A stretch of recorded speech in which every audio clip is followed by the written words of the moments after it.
All right. So last time, uh, you guys started off outside of the palace and ran back into Clapperclaw and talked to him about guiding you to uh, one across to Thither, the next realm of the Prismere, but also having him guide you over to a location where you could pick up some taxidermy items that Bavlorna had requested that you acquire for her. Upon getting in there, you found a froggish rebellion being planned by Illig, the Baroness of Muckstum. And you spoke with her. Kevis threatened them, as per the usual. Um, then you proceeded to head back to Bavlorna's, and you returned her.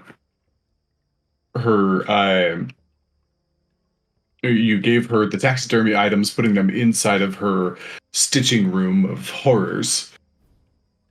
And then you started talking to her about other things that you could do. She had immersed herself back into the pool and had rehydrated her skin. Moose, who was interested in some armor, asked if there was anything else that she would be wanting to trade for that, and she asked you to clear out some bees or some wasps and bees that were blocking one of her stairwells. You went up there, fought a spawn point of bees, and Pinky got blendered, living or just not falling unconscious with a single hit point, and then returned favor and became a blender herself, just psychically annihilating the cloud of bees around her that had shredded her so profusely. You defeated the beehive, broke it down, scooted it away, and walked across the extremely sticky stairs with a 2-inch layer of honey on them, and opened up the door that probably hadn't been open in quite some time. And you walked in to see a bit of a comical scene. A grumpy, angry little fey grandma with iron boots and a crimson cap, running around with a sickle and a butcher knife, trying to attack a couple of vultures that had come in and started eating some of the meat that was laid on the table that she was working on. And with that scene in front of you, what do you do?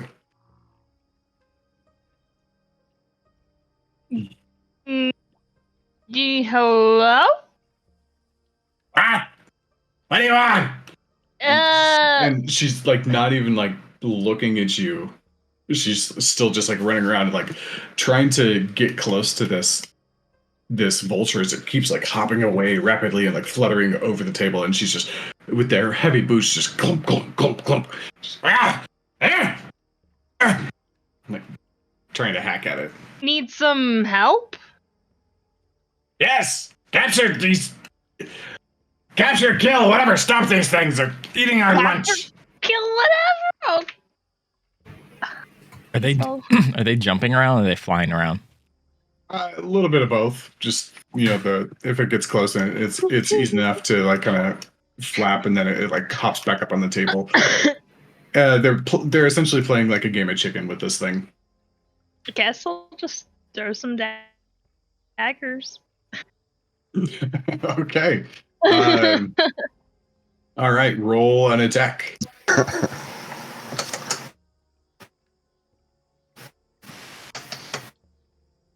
I guess I won't throw some daggers. I will throw them. They will not hit anything. They hit. They do? What? A vulture has an armor class of 10. Okay.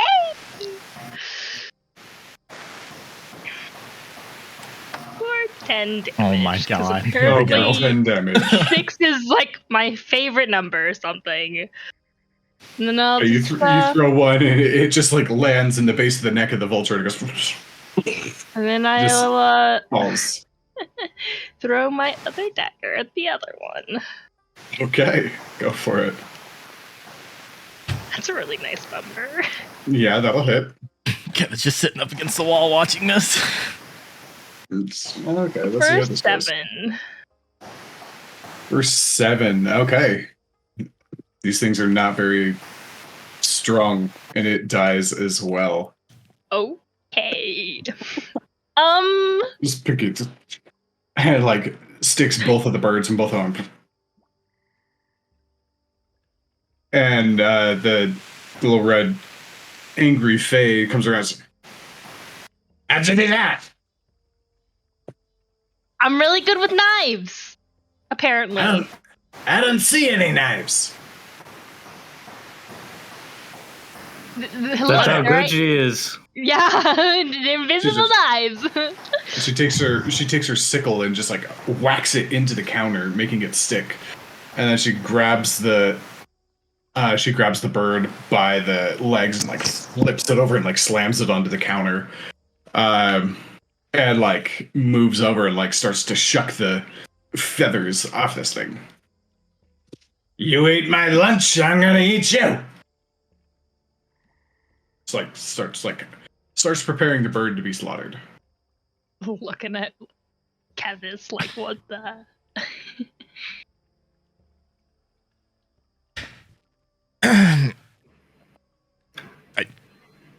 We cleared the bee's nest out here. Yeah. Did you know there was like a giant bee's nest out there? Not really. I don't use that door. There's another door? Well, yeah.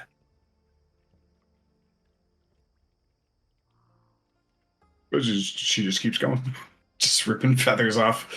And Guys! We did that for nothing? There's another freaking door up here. Kevin's just like looking back at the door we just dealt with and then at this creature like, what? Excuse me? And then back at his bow that is broken. Because of this. Poor Kevin. Well, should we go back down then? What else? you hear a voice kind of coming from a door from to the east side. Well, I, for one, am very grateful that you got rid of all those things. They're such a nuisance. Huh? Who said that? Hi, that was me over here in the cage. What? That seems to be coming from this direction. Kevin's immediately going to that direction. A cage? What? Is this door's just open? We can go through. Yeah, it seems to be just like a balcony door, possibly where the vultures came from. Kevin just steps out. Wow. Oh, well, hello. And inside of essentially what is a large bird cage, you see a satyr who is like propped up against his hooves are pushed against the bars in front of him. He's laying down on the cage and his back is propped up, and he's got his hands kind of lifted behind his head and says, hello. Hi. What is he doing in a cage? Kevin leans to Pinky. It's a really good question. Leans back over to the satyr. Pretty obvious question here, but why are you in the cage? Oh. Well, that tends to happen when you piss off a hag. Oh. It's given me some unique perspective.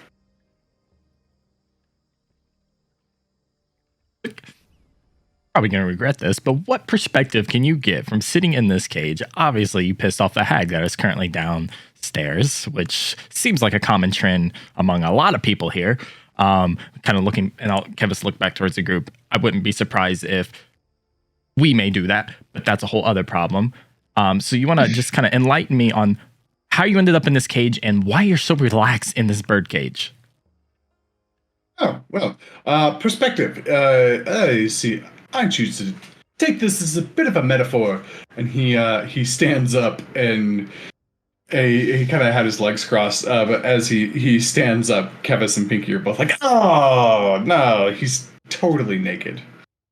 Like, absolutely no clothes on whatsoever. He says, well, it's a bit of a metaphor, you see. I was bathing, and there were some herringans that whisked by, stole my clothes. I tried to chase after them, and they kidnapped me. And now I'm here, above the water, above the frogs, watching the corners, and he kind of like leans out as far as he can before like his horns like push against the bars. Watching the corners of a delightful scene, a bunch of bees being thwarted. Occasionally they come over here and sting me, little traps. But now they're gone. And the frogs ate them. But I'm also above the water. But the frogs Perhaps I'll be eat beaten you by too? a frog.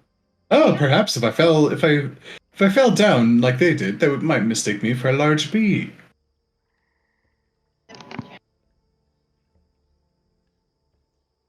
You seen a bee? I just out of curiosity. Why would you think that you look anything like a bee? Also, can you sit down? No. Or turn around. No, on both accounts. I do not believe I look like a bee.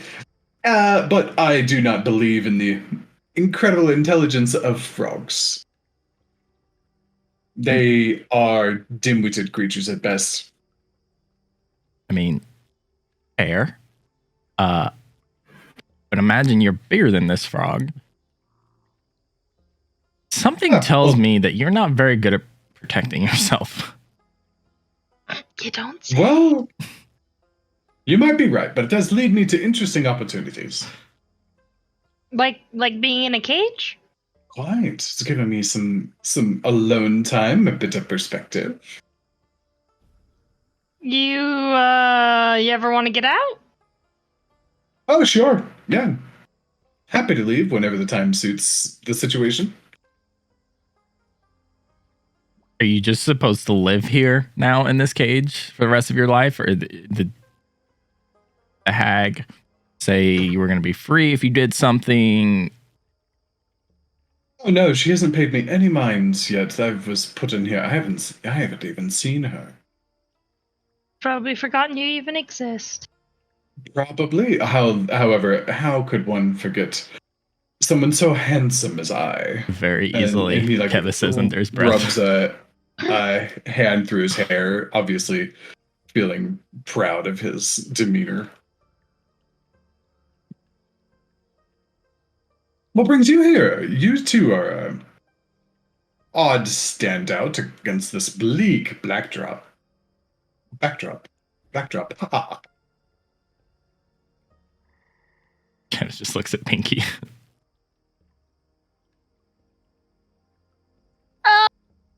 We're here with the Lorna. yeah. What kind of business? Anything delicious, juicy, gossip-worthy? Helping some friends out. Oh, well, that's quite nice of you. Yep. We also should probably get back to her as she is waiting on us. So you can enjoy your life here in your cage. We can have a chat with her, maybe remind her, hey, you're up here above the frogs. You're scared of frogs being eaten. But we've got friends waiting on us, so we're going to go. And Kevis just starts to turn and slowly walk out. Yeah. Like, Wait. Kevis stops grudgingly and slowly turns. Yes. And he leans over towards you and kind of just says, "Now would be an appropriate time to remove me from this situation." How? Well, I don't know. You're so helpful. Is there like a lock on this cage of yours or something? Yeah, right here. And he comes over and like taps it. Just looks at Pinky. Does it open down? Like, are you gonna fall in the water if I open this thing? No, I just need to make sure I keep my balance as the cage swings and the door is open, and I leap and just make sure I don't fall on my face. Oh, okay. I mean, I can try. That would be most appreciated, small pink thing.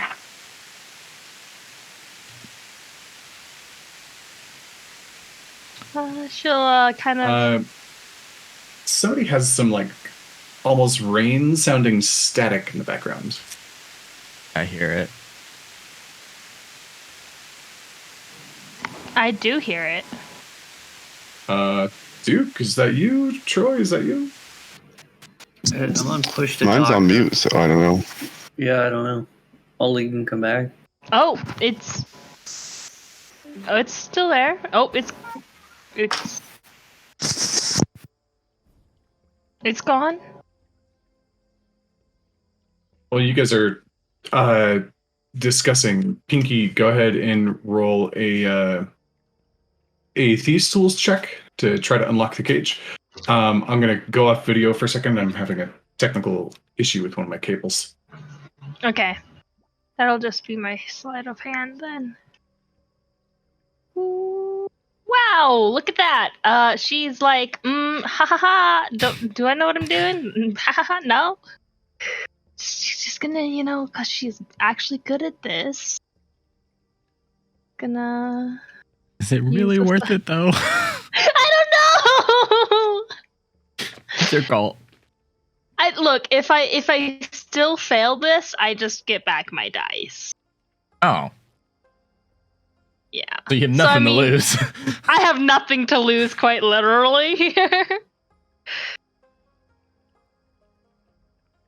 So I might as well just put my all into this. That would be a 14. Yeah, you get in there with your thieves' tools, trying to find the right tumblers and the positions to lock all the different pins in place. And you feel like you get the first 3 or 4 out of the 5 pins to go, and the last one you cannot get the last one. You can't find the right precision to get the latch to stay put. It is not working on you. Oh my goodness, this thing is kind of hard. Do you have to fly over to reach this cage? Like, or could Kevin's just lean out? I mean, You could just lean out. It's pretty close. I mean, it's not like a comfortable lean. It's a little bit awkward. Right. Are you gonna help me out, or like?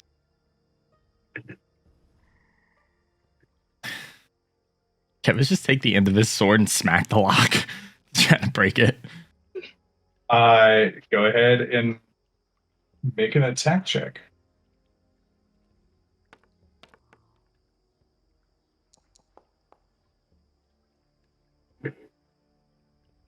Literally have nothing else to do.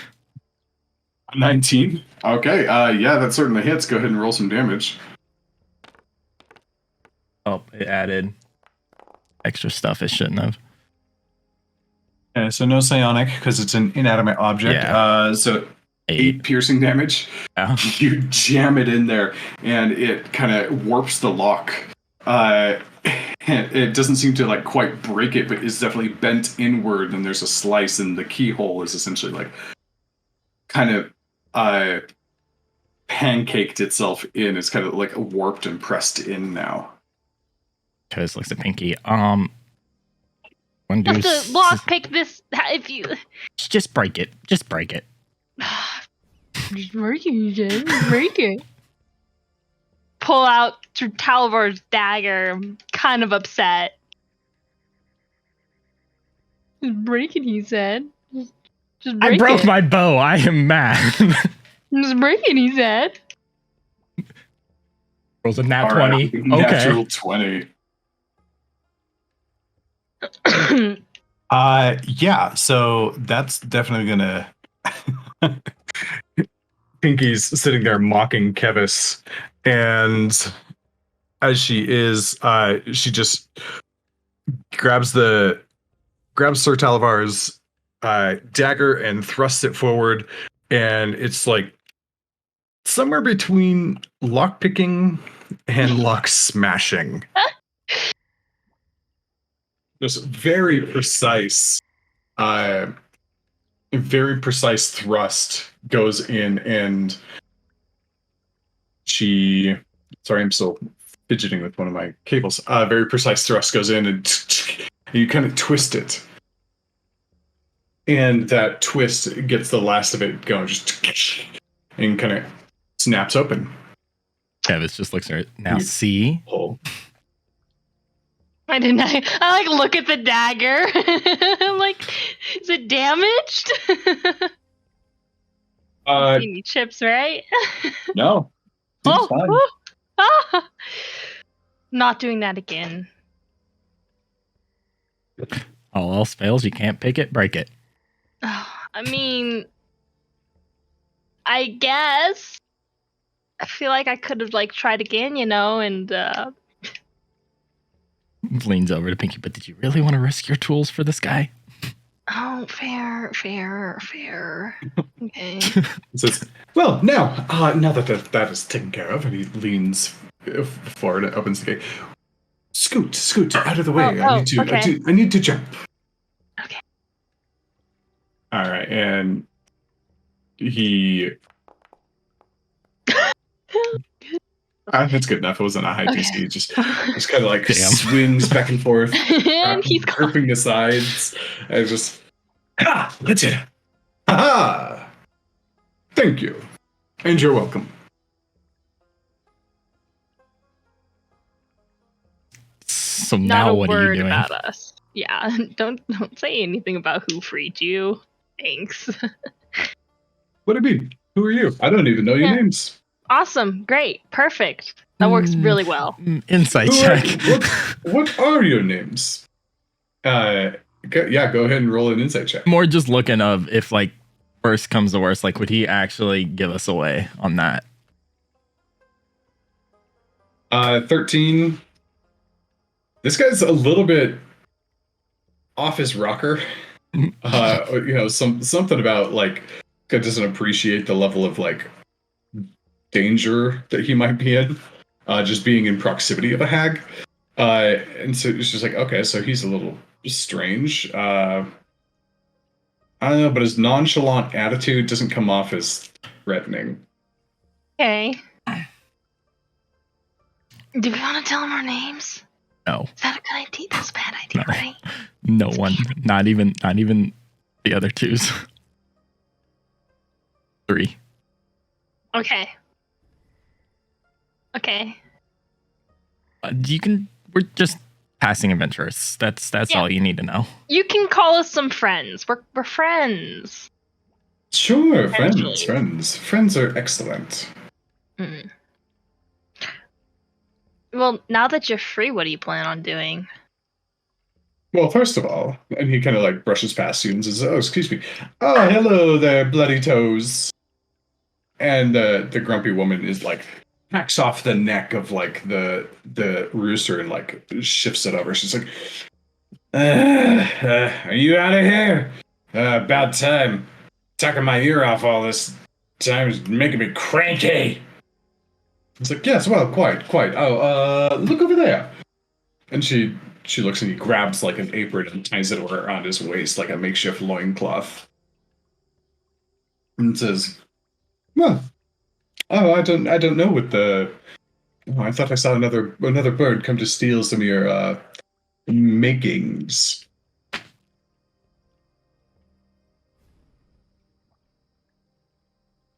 Anyways, I think I'll toddle around, see if I can find some good food, some good drink, and then be on my merry way to my next adventure. Oh, I hope we don't come to regret that. We probably will.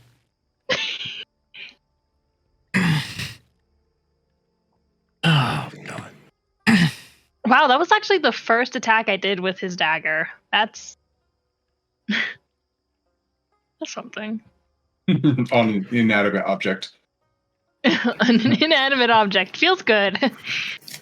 I'd lean over to Zarius and just quietly say, "Who is that guy?" Did you notice he didn't have on any pants? Yeah, I did notice that. What were they doing out there with him? I don't know. It seems really weird. Why would they take his pants? You wouldn't put it past Pinky to take somebody's pants for sure. Right? You know how she's always like taking stuff? So like, did she think it was funny? Because I'll never get that image out of my head. It is kind of funny though. I hope she doesn't try to take my pants. Yeah, yeah. If you've got an extra button, definitely button it.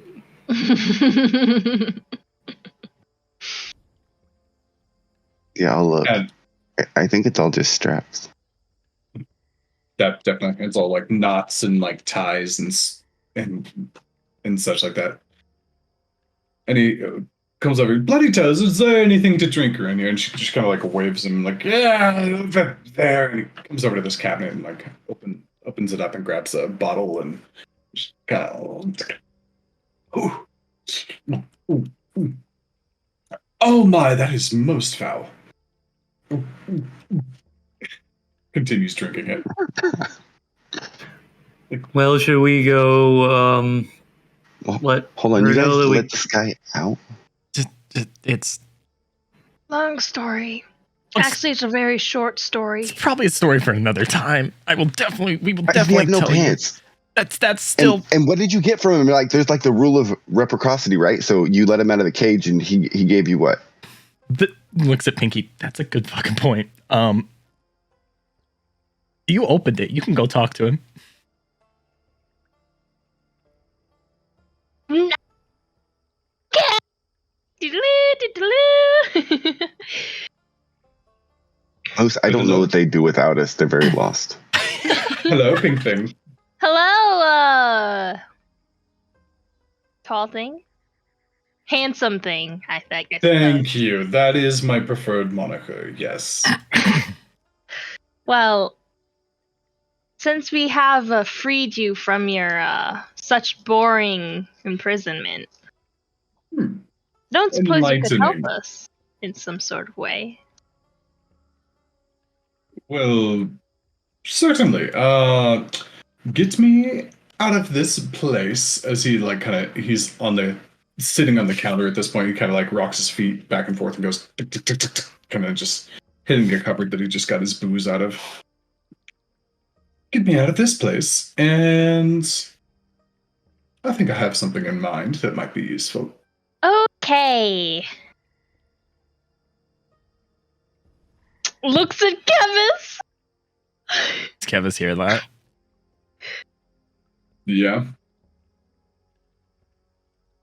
Leans over to Zarius and Moose and Eli in the general area and be like, so, what do you think we should do with him? He wants us to get him out of here. Long story short, he fucked with the hag. It bit him in the ass, and he was out in that cage. And I could get him out. what do you mean? Give me 1 second, sir. I fly back over to them. Oh, wait. Yeah, Moose, couldn't you just carry it? There's a patio right there. Couldn't you just fly him out and over? Leans over, starts talking to one of Bavlorna's lornlings. Just like Oh, shit. leans over, making conversation, and it immediately looks like it's annoyed. Seems like a common theme with him. Yeah, that's what I was thinking though, Kevis. just fly him to like land and let him go? Yeah. I mean, he did say get him out of here. I mean, Moose could quickly do that, and then he's not our problem anymore. But then we don't get our reward. Why not? We got rid of the bees. I mean, yeah, you think Moose is just From gonna him. drop him off and not get the reward?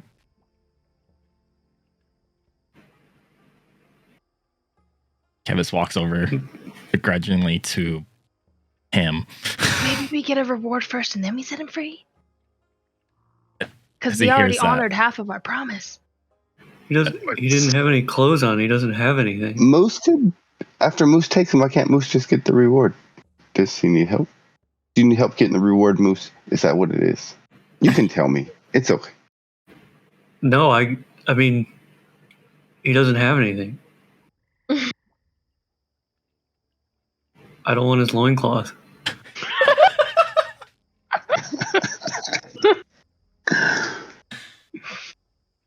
Well, what did he say, Pinky? What actually did he say when you asked him about it? He said, "You help me get out of here, and I think I have something for you guys." I'm gonna move over towards him and say, "Do you want to get out of here?" What? As Okay. much fun as this bit of self-reflection has been, I believe I have a new fond tale to tell to my friends, and it's about time I move on and collect my next story. Sounds good. Come out to the balcony with me. What's your name, by the way? I shall give you mine if you give me yours. They call me Moose. They call you Moose. They call me Vansel. Ansel? Vansel.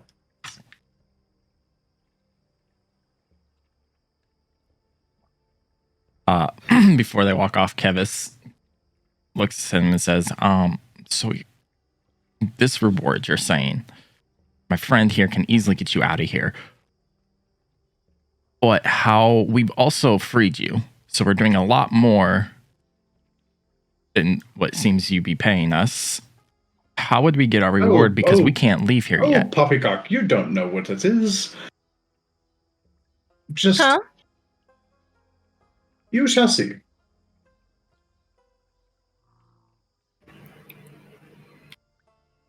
Kevis' mood changes to more strict. We can't leave here yet. We have work to do here. Then take me along and I'll leave when you leave. Could you just stay up here for a little bit and we come back and get you and help you down? I'm going to be completely honest with you. Sitting still is not really my style. Okay, like stay up here in this room. Looks directly at Zarius when he says that. All about I'll that. give He's just you- been flying around the room. I'll give you a 27% chance that I will still be here if you leave this room. Where will you be if we leave this room and you're not here? I have no idea. Oh, I mean, the cage is an option again. No, not there. Certainly not there. Everywhere else is viable. Or you listen to us since we freed you. You wait up here. We get you out when we're done. Or my bit friend here will forcefully put you back in the cage. There's your two options. Well, that's not very nice. Didn't say I was nice. You can ask these guys. Not very nice. See, I was such a cranky pants. Does he need a nap? He probably does. He always needs a nap. I think. Yeah. He doesn't seem to sleep that much. What He if kinda we? What if stares we? off. What if Zarius like takes Kevis or takes our new friend here, and Moose can take Kevis and Eli? I don't know. Eli, can you wanna wait a second, or maybe we could double hitch ride and get a boat down there that we could just drop everyone off on and sail to shore real quick, and then we could sail right back up to have Lorna sing and tell her that we finished. Pinky, I'm going to stop you right there. I actually don't know what you're talking about. Okay, cool. You're like, whoa. Okay. So we What- just we'll just bring him down to the docks below us. If he doesn't have a boat, he probably isn't going to leave. So we'll just set him there, go talk to Babylona, and leave. He comes with us when we go. We'll get you off the this little island area after we deal with her. okay. Yes, that's a great idea. That's super smart, Moose. Vansel. Go ahead and roll a persuasion check, Moose. Pew, pew, pew. The slowest dice. Slowly. It 7 is plus roll- 7, 14. 14. Interesting proposition. Sure, why not? I am yours. How are we getting down? Hey. Come over to the balcony. Well, that sounds ominous. And Vansel, I should add before you go, you're gone. If you go back into the house, Bavlorna's probably gonna put you back in a cage. Or worse. Well, that sounds terrible. So just stay on the docks, wander around. There are frogs in the water, so swimming might not be the smartest choice for you. I will talk to the frogs. Okay. I'm sure they have plenty of interesting things to say. All right. Okay, I'm gonna fly you down. Say what? And you grab him. It's like, whoa! And yeah, it's easy enough to fly him down there and set him on the docks. And he kind of like lands like, things with hooves are not typically accustomed to flying. That was invigorating. I don't normally carry around naked people. Well, it is a new experience for us both then. I'm happy to have shared it with you. And he makes uncomfortable eye contact. I didn't say I haven't done it before. I just I don't usually do it. That's fair.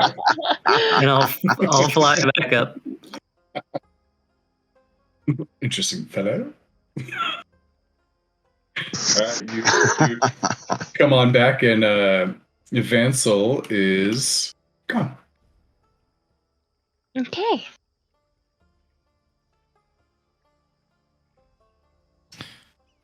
Can we explore up here, guys? Can I explore up here? There's so many doors. Are you going to take anything?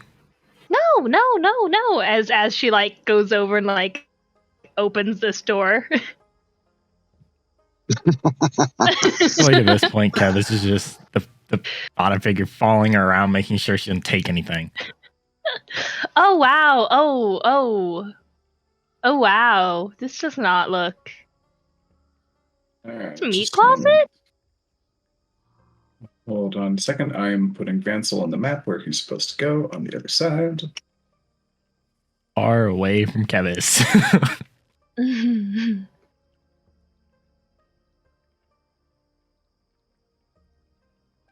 Also, why this is all going down, the little fey creature here that's violently murdering the vulture or slaughtering the vulture, what is she doing? Is she still just not caring that we're still here?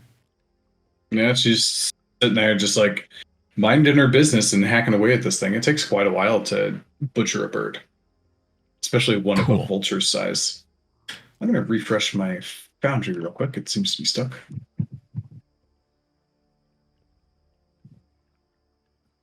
It's kind of like a meat closet. I'm not worried about these lornlings that just I know. hanging out here. That was my next question. What are these little things doing? Are they watching us? Yeah. Just eyes peeled at you, looking around. So what are you guys doing now? I opened a closet to some weird meat storage. Yep, that you did. You open up the door, and there's a blast of kind of like chilled air that just kind of washes over you, makes you shiver. It's not necessarily cold, it's just the temperature difference kind of gets to you. Oh. And looks like just tables and hangers of meat from the ceiling are all just seems to be frozen and chill. You see some lots of frog legs. You see a couple of fins that look a little similar to the kind of water fish people that tried to attack you a couple of times. And Okay. it's just it is essentially a meat locker. Is this And yep, there's a chest in the center. no. No, Pinky. The moment Kevis clocks that chest, he's just dead, staring at Pinky. Pinky. What? It's a chest. Oh, he walks in closer. You know those little clone-like things of Bablorna? Those little what? Like, well, look. If I open it and I don't take anything, am I technically doing something wrong? You're touching someone's shit. You probably shouldn't have. Also, those little creatures could, in fact, be connected with her way of seeing everything. I don't know. But one, just watched us free the prisoner. And Okay, two, why now don't we're we entering rooms. We could just close the door and no one would be in here.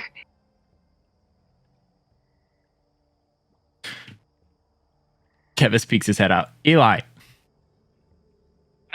Come here. All right. What do you want? Gets down. Can you stand by this door? Keep an eye on that little, and Kevis tries to clock the little thing. Keep an eye on that. Watch what it does. All right. Miss Nosy here wants to see what this chest is, and we know how well that ends. So can you just keep an eye? I'm on lookout. I'm on lookout from you doing something stupid. Got it. Not me. And he shuts the door, Not the. leaving the two of you in there, and just leans back up against it. Hey, Kevis. Can we open that chest now? I'm gonna die. Can die together. Do you want to maybe see if it's trapped? Maybe like a random chest in the center of a room. Around it. Is there anything that looks odd in here? I know it's a meat locker, but I guess I'll look around the chest. Yeah, it's a creepy meat locker. Every meat locker on the planet is creepy and weird. Why is there a chest? That chest is covered in frost, and like the frost kind of expands out from it.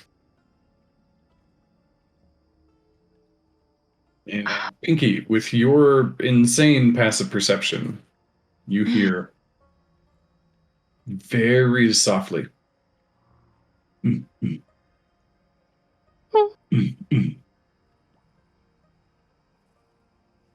Also, Something. what? It sounds like a weird thumping. So wait, outside game, Morgan. This is just wooden room with meat, but it's cold in here. Yep. Yeah, no, And this- no. The thumping came from that chest. As soon as Pinky says that, Kevis is knocking on the door to Eli. Nope, we're out. We're out. Nope. Pinky kind of has changed her mind. She's like, no. Yeah, no, there's some weird noises in here. Oh, you're muted. You're muted. So Eli grabs the handle and like holds it shut. He's like, nope, you're not done yet. Kevis beats on again. We're going to die in here. Let us out. That's your own fault. Okay, I guess. Roll if you try to like trying to, force like- the door open, do a contested strength check. Two Pinky people with will horrible try strength. to help with all of her weight that she has. 'Cause Let's see how she's well like- this goes. she ain't a fan of- Absolutely not at all. Pinky's helping though, so could you do that at advantage potentially? That's a good question. How do you want to do that, The Morgan? 3 weakest party members all doing strength checks against each other. Yeah. Do I you- mean, I could roll a strength check too if you want. Yeah, it's at advantage for Kevis. All right, Kevis. that is a lot better.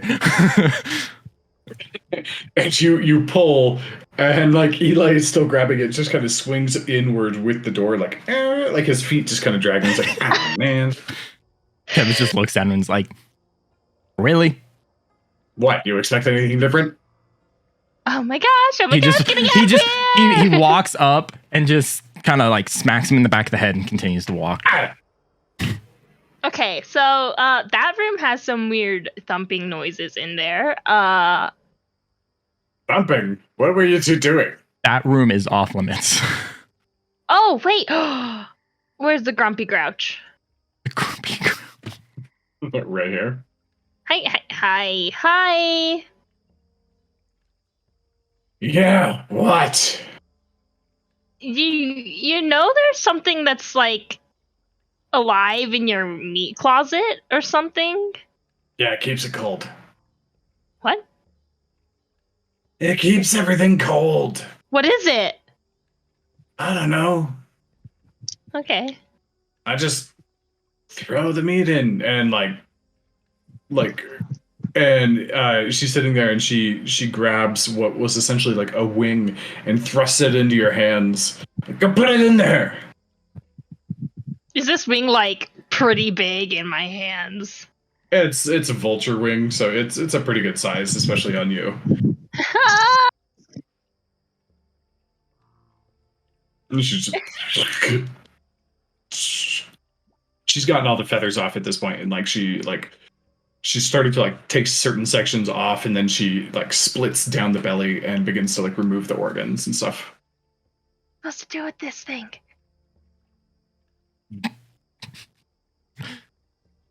She said, "Throw it in there. Open the door. Throw it in there." I'll just throw it in there. Okay.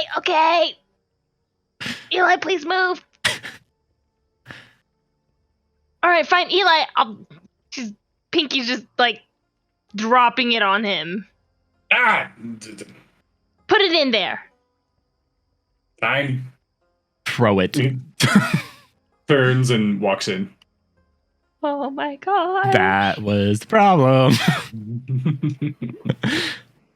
Kevis peeks his head in the door. Okay. Just drop it He and goes come over here. and like throws it on a table. What? You're afraid of this thing? Why? What? Let's think common sense here. I know you've got that, right? This is a wooden room, all wood. Obviously. There is no way that this could be frozen unless whatever is in there does it. She also just said the little angry creature there that you might get along with, right? She doesn't know what's Kinda in like there, her. and it just keeps it cold. So I recommend you just come back. Let's go talk to Bavlorna, get what we need so we can get out of here. Doors, Kevis. Looks at Pinky. One more. No. Just one more. Just one more. Just one more door. Just one more door. Please. Looks at Zarius and Moose. Daddy, Help! get out of the candy bar. Do it, Pinky. God, Gotta open the door. She. Moose, All help! You open it up, and Said help. this room has many different shelves on top of inside of here, and it's filled with like just a bunch of different types of food. This is very clearly a what's it called? It's a pantry. Guys. And you see jars with pig snouts and like pickled toad, little birds, like kind of deep fried little birds, onions, mushrooms, and just a variety of like spices and other things. And there's a Lornling that like grabs this jar of like pickled onions and just zips out. Oh, And it's a then food pantry. and then Pinky, roll a perception check because you're getting into here. Zarius too. Perception. 11. Where is it at?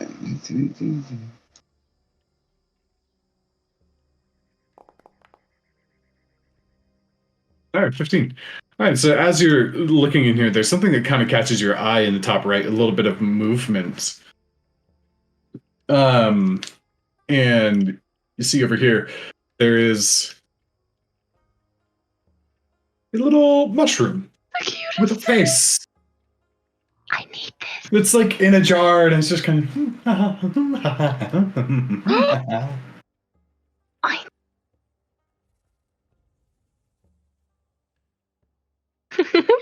Kevin. And the Lorne Lane already zipped out of the room, right? Yeah, we're gonna zip on over. We're gonna close the door real quick. She's gonna like pick up this jar and take it off the shelf. Hello. So we got. Hello. She like does like she like taps the glass like really lightly. It leans forward and like taps its head against the glass in the same way. Just. Dunk, dunk, dunk. Oh my gosh! I want this. I want it. This. Well, I have some gold, Pinky. So what we could do is I could like leave the gold in place for it, and then it would be like we paid for it and you didn't steal it. I do like that. You know what? Actually, though, we might maybe we just ask her for it and we'll pay some gold or something, or this will be like an extra side reward for doing this.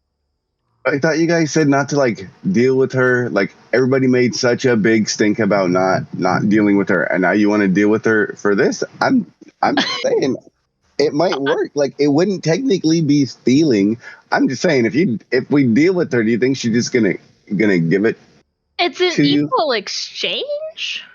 What is it? I don't know, but I like exchange. it. I don't What know, is but it? I like it. Did it repeat it? Did it just repeat us? Yeah, it's repeating you guys with like perfect accuracy. Okay. Okay. Pinky like puts it back. Okay. I'm gonna. Oh. Okay. I really want this. All right. Really want this. It wouldn't be stealing. See, even it agrees with me. It agrees with me. See, it's pretty smart.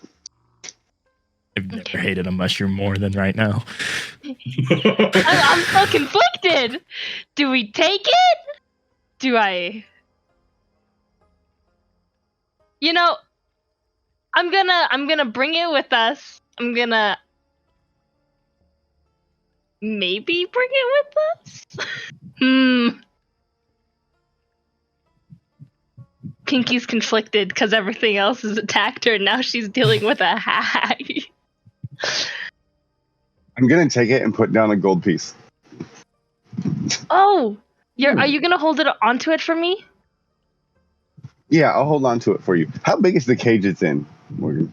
It's just a small jar. It's like this big.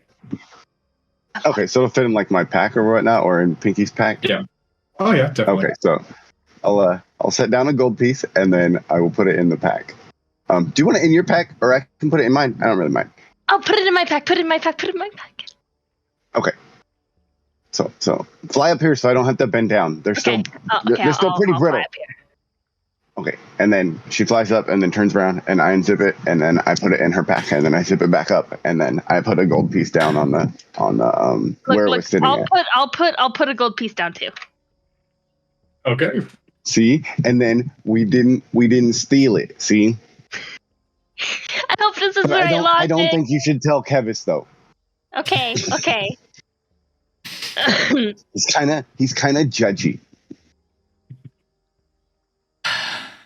Kevis is a Okay, let's go. bitch.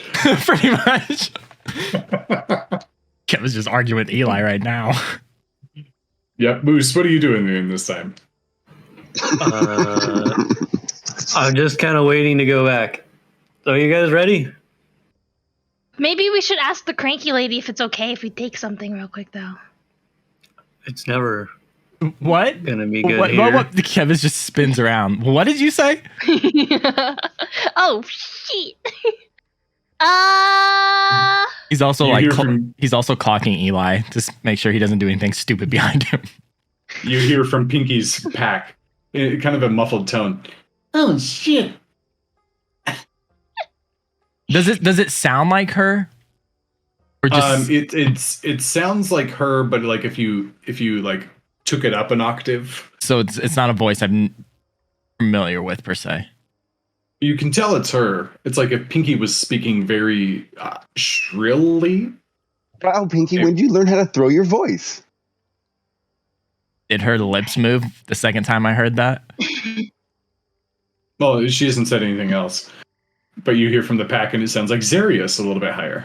Oh, How's shit, I voice? and he says, "Oh shit, too." What did you guys do? And then there's Kevis's voice. What did you guys do? Can I tell where it's coming from now? Yeah, pretty easy. It's in the bag. Pinky, open your bag. Pinky sighs. Takes off the It's fly bag above his head. He wouldn't even be able to see and it. Ow. opens it. I got a mushroom. A mushroom. Isn't it cute? It's a little mushroom in a jar. It's just like a little red cap, but it just keeps like kind of bobbing. And It is kind of cute. Let me Why? get Super cute. Mr. Grumpy Pants, I'm a woman. Mrs. Grumpy Oh, Pants. shit. Because we helped you with your vultures, can we keep this mushroom? Yeah, that's fine. We got Thanks. this is more food than that thing provides, anyways. Okay, we can keep it. For it. I'm going to zip back in here and then take the 2 gold pieces back. Travis turns and looks back at Eli. Will you get out of here? We've already got problems out here. Yeah, so this is not my problems. Sounds Can I like get my- It's it's going to Are you be. gonna give me my gold piece back? I'm gonna go get my armor, you guys. Yeah, let's go with Yeah. Moose. Come on. Okay. See, Are we gonna- Moose is always the voice of reason. I'm with Moose. Let's go.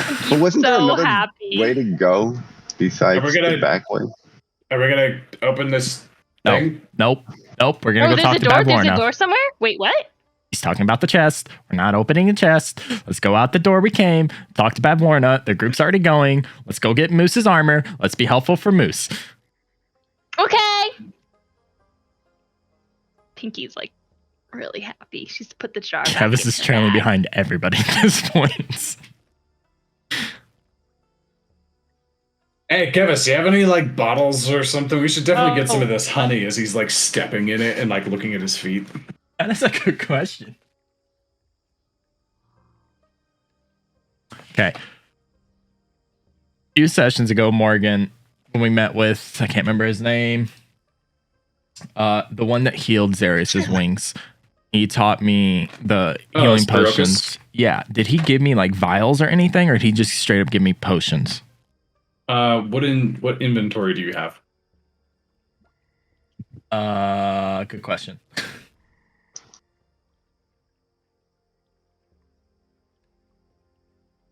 Like when I selected my gear, what inventory? No, just look in your inventory right now. Like, what do you have on you? It wouldn't be anything like bottles. The closest thing I could see would be a bottle is the potion of healing that I have currently, which has stuff in it. So other than that, I don't Okay. have a water skin thanks to Pinky's little friend. So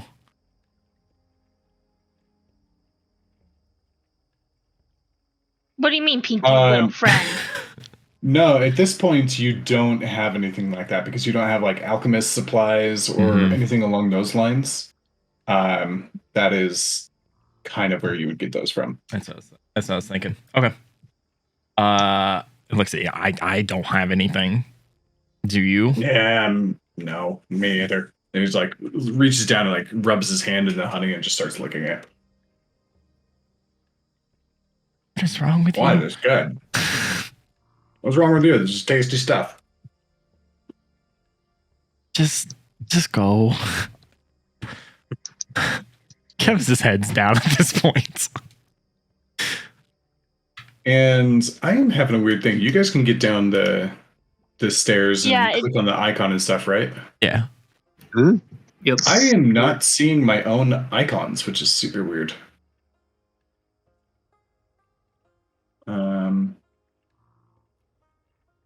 Yeah, so I'm just gonna delete Eli, and so I'll go to down the. Oops, I did the wrong thing. It's gonna force everybody over into downfall. What you do? My bad.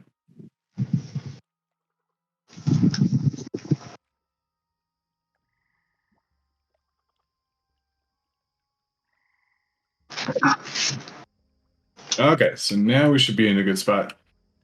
And I will bring Eli back in.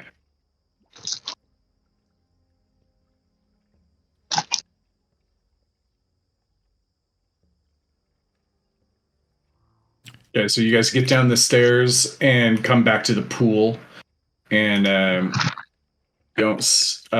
immediately you don't see anything going on inside of the pool. It just seems to be still. Lorna? And you see some bubbles kind of blop, blop, blop, blop, blop from the pool, and she kind of rises out, her kind of nasty hair like sticking to her head.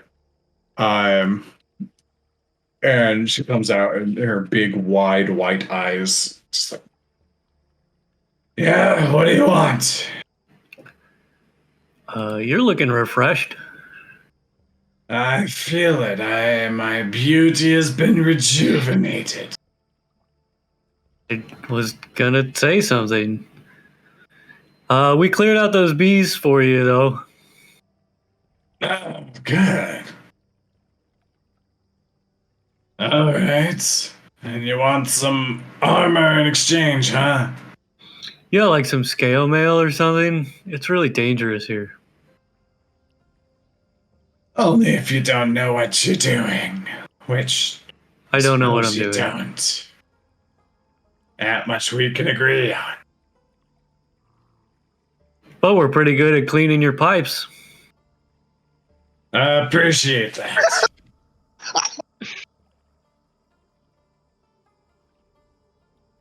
She looks around. She gestures over to the kind of upper corner of the room.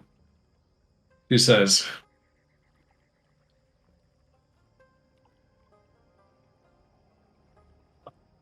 "You see that black hat over there? Bring it over Yep. to me."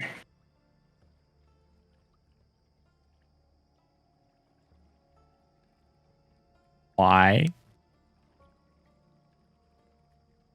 Or is Moose just gonna do it? Moose, what are you doing? I grabbed the black hat. Yeah, you go over and begin to reach out to grab the black hat, and what looks like kind of like a witch hat. There are threads that begin to like rip off of it and reach out and grab at you.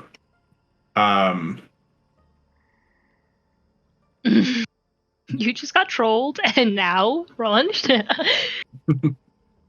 And it reaches out and like it kind of like wraps itself around you and like kind of starts to try and smother your head. And you are being attacked. Hat! My gosh. What is Bad Lorna doing? So she's sitting here and just like, don't damage it, just subdue it. How do you subdue a hat? I know. But you guys are in initiative, or go ahead and roll your initiative, please. Initiative. Where are we at? Confused. What's happening? Just picked You, up you a. look over and this pointy hat that you saw him. You grab it and it starts to morph. Just it's black threads, kind of becoming fleshy tendrils, and it begins to just like envelop Moose entirely. I Not guess. entirely, but it's trying to. What is happening?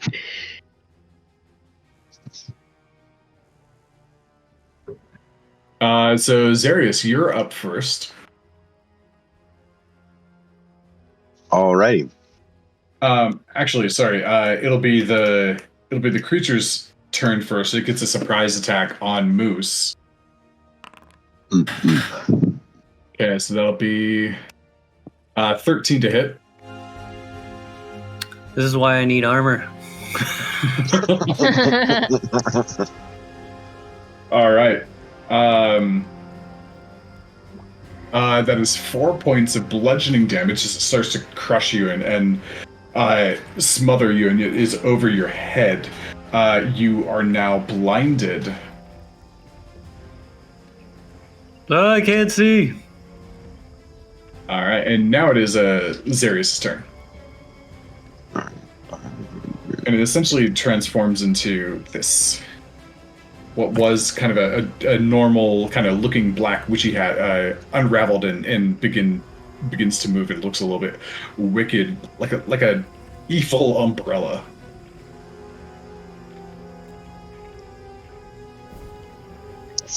Can I try to pull it off of his face? I was gonna punch it, but I don't really want to punch his head. So can I try to pull it off of him?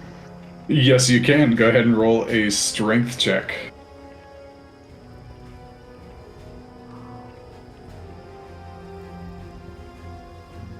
No, but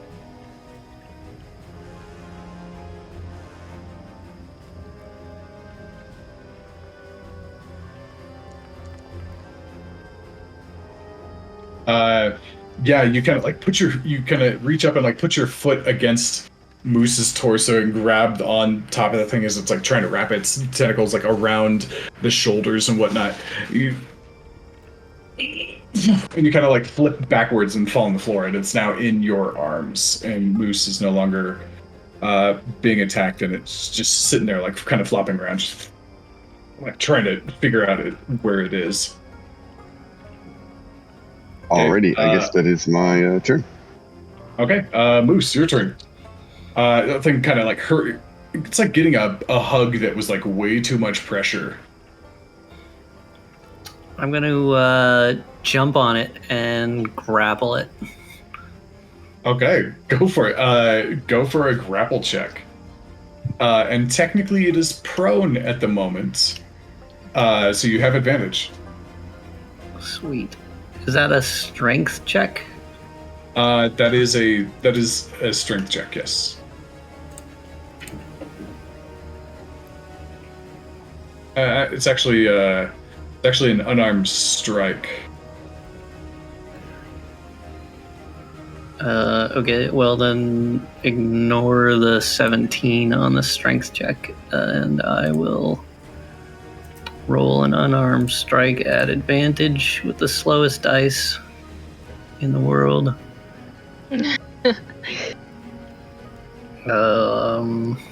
19. Hey, yeah, 19 that definitely is above its armor class, and you kind of reach down and grab all its tentacles and like kind of tuck them under one arm and like just squeeze and pin its body down as well. I got And it. It is successfully grappled. There is it's not technically restrained, but I don't think I have a grapple icon at the moment. I'm going to use my movement speed to fly up and over the edge of this wall, which I don't think I can actually do in game, but I would move half speed back towards Bavlorna. Yeah, you can do that. Yep, so she's about 40 feet away. I think I'd be right there about 15 feet at half speed carrying it. Yeah, sounds good. Kevis, you doing anything?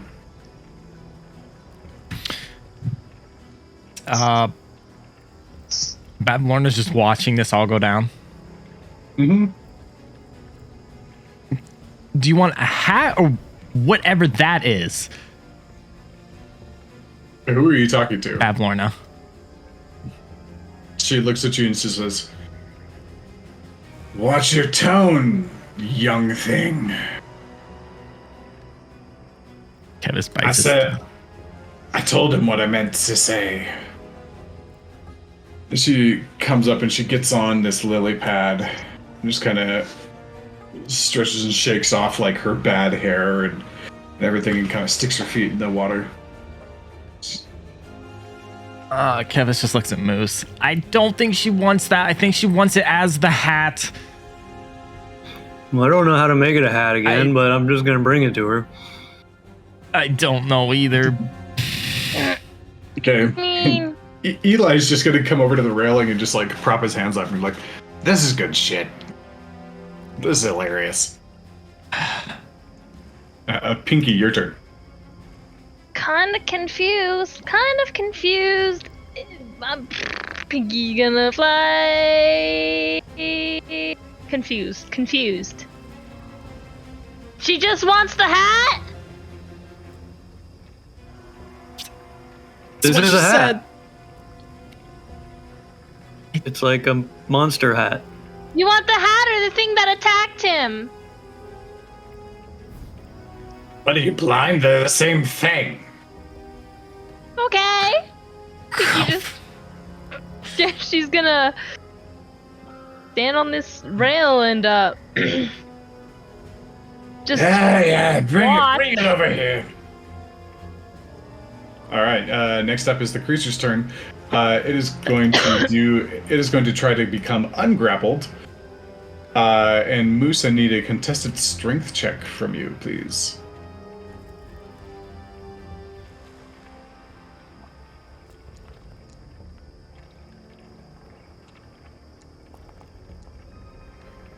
I think that's gonna Okay. get out. It does get out. It begins to wriggle and like it's hard to keep hold of, and it comes out and it kind of like flaps in front of you, and it just kind of like jellyfishes itself in the air. It spent its turn getting out of your grapple, and that is all it can do. Yeah. Zarius, over to you. All right, I'm gonna fly across the thing too, so it'll be 5, 10, Okay. a total of 15 feet. I got you. I'll move you across the There we wall. go. So she just wants it subdued, right? So I just like to punch it a couple of times. Okay. Go ahead and hit it.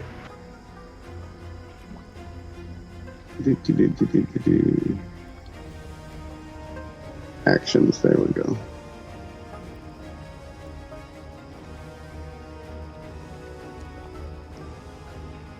Uh, 12 does hit. This thing has a low armor class of 11.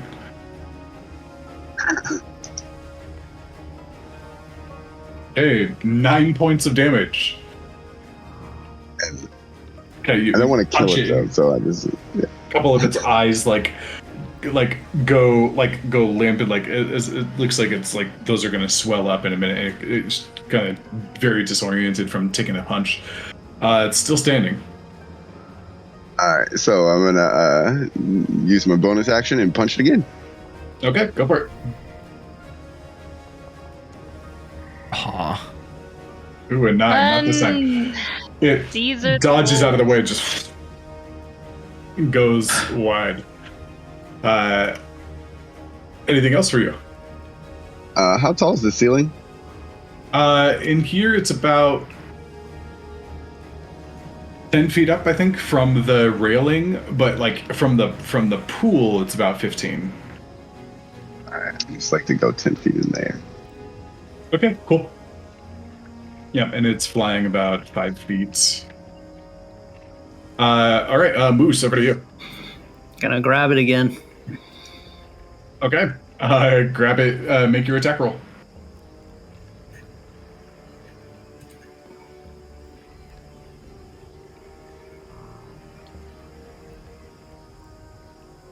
$21. 21. Yep, easy enough. You do once again grapple it and kind of like it's like when you're twisting out a rag, you kind of like grab it and twist it and like, you know, kind of like tuck it in, and it is currently with you. Move another 15 feet. All right. Sounds good. Kevis, you doing anything? Kevin's gonna move to the stairs. That's all. All right. Just stressed out, doesn't know what's going on.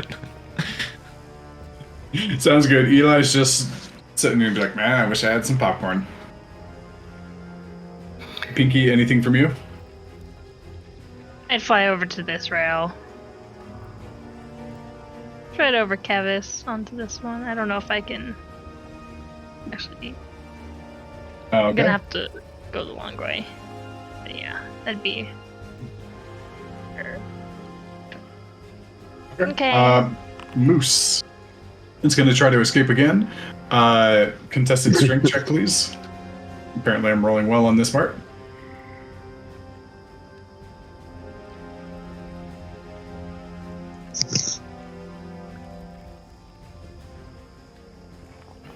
$16. 16. Okay, it got an 18. So Goodness. once again, it breaks free. Very similar, just like you kind of like tilting to one side because of where Zarius punched it, but it just looks at you and like all of its eyes kind of like glare at you slightly. Zarius. All right, so I'm going to fly 5, 10, 15, 20, 25. Oops, let's move that.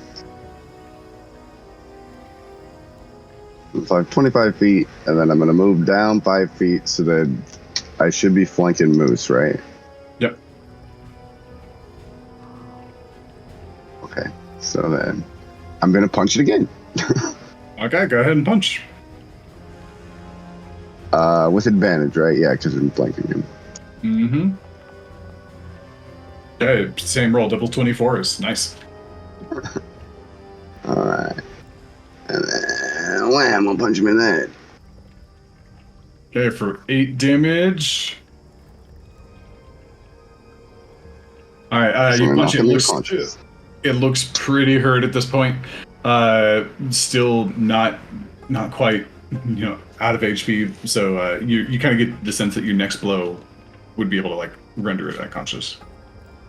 Alright, I'll punch it one more time to knock it out. Yeah, that's gonna hit, no problem. Right. Okay, yeah, and you've been calling it as a knockout blow this whole time, not a deadly one. So you punch it again and just kind of like it leans forward slightly, and it's kind of pointy head kind of dips forward, and its tentacles stop moving. And it plummets towards the water. And Zarius or Moose, you guys are able to grab it, and it kind of just falls over like a large, fleshy, kind of like weird cloth laying over your arm at this point. All right, there you go, Bring it Moose. over. It Thank you. should no longer be struggling, bud. Yeah, that was helpful. That thing is the worst hat I've ever dealt with. Yeah, hopefully it gets better. You bring it over to her and just says, "That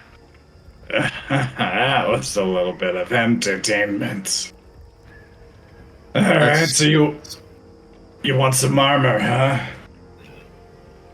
That would be great. Thank you for payment. That'd be great. Hold still." And she stands up on her lily pad, and the lily pad kind of like leans, like raises up slightly, so she's about your height now, where you're at.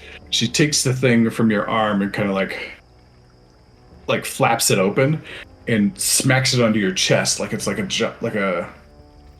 so it's like center is like straight on top of you, and it's like pointing out. She says, "All right, now hold still." And she puts her hand on your shoulder and waves her other hand, and you see her eyes go from like this kind of like large white eye with kind of a grayish pupil to just pure white. And and she's like chanting some fey magic underneath her breath, and it begins to kind of sink in and change. It's no longer like kind of this hat shape. It begins to like shift and strap around your body, and it begins to form and shift, and the eyes kind of come down from this conical shape and begin to spread across your body, and the tentacles kind of wrap around your arms and solidify and become one piece. And after a moment, the kind of flared cone at the top of it gets to your back and kind of comes up as like a raised collar. And it comes in, and afterwards, after the process is complete, you look down, and it's like, it doesn't look like armor. It doesn't look like normal armor at all. It looks like that creature has been just molded over your body. Just, that'll offer you a little bit of extra protection. And that will be a you can add some leather armor into your inventory for that. Make sure I'm getting the right thing. Can I take this off? Should be able to. Should. Okay. If that thing wakes up, is it gonna like attack you again?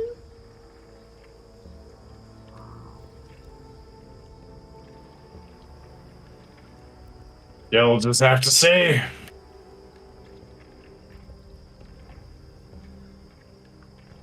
Okay. Want to kill it? If we kill it, it might just be useless though. I mean, it's on him now. I mean, it comes to life, then it becomes useless, and then it's a problem for us. Moose, never mind. Not leather armor. That would be a hide armor.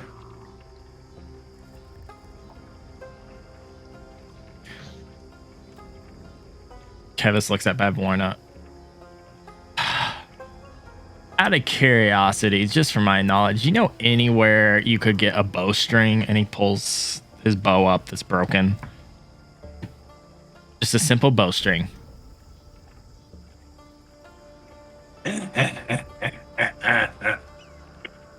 You know what those are usually made out of, right? Yeah. She points back behind herself. I believe you've seen my art room. Yeah.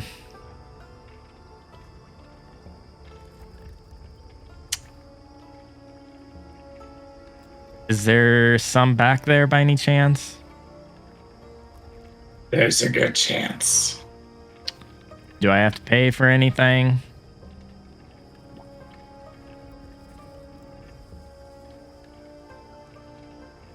We could just say that you owe me a favor. No, I'm good. I'll stick to my swords. If you don't want to pay right now, you can always come back and cash in later. No, I'm more of a hack and slash kind of guy. The bow's nice to have, but you can see a group here has the range covered, and he puts the bow kind of back. Continue. Kevin, I have an idea. Charm is is get us just killed. Charm just kind of giggles on the outskirts. Oh, you're here. Lovely. I never left. Yeah. I'd still love to have a conversation with you later, but that can wait. Oh, well, perhaps you can get me before I leave town. Fine. He clocks that. He leans back over to Pinky to hear her idea. I'll walk over. Yeah. Oh. You know, the Hunter's Lodge probably has bowstrings. Yep, that was my first thought, but it was worth, and I'm whispering this, FYI. Figured it was worth a shot. Definitely we'll go back there. Just so you know, we just don't have to make deals. We could Just so you're aware, I probably ruined the reputation with them, but that's a whole other conversation that we will have after leaving then here. maybe one of us. Then I'll ask for one because I have a boat too. Good idea. Okay. Kevis looks back and just watches the conversation between Moose and Babylorna. Alright, anything else that you guys are doing in this room? Anything else we should be doing in this room? Kevis would love to have a conversation with Charm, but he'd wait till the room kind of, everything else kind of calms down. Yeah.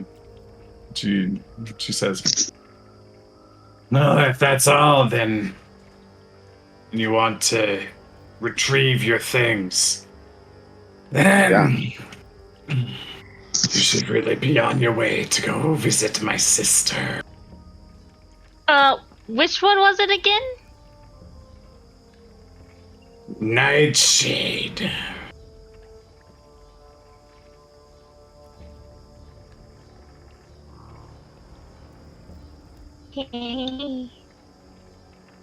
Now I want that picture back of me and my other 3 sisters.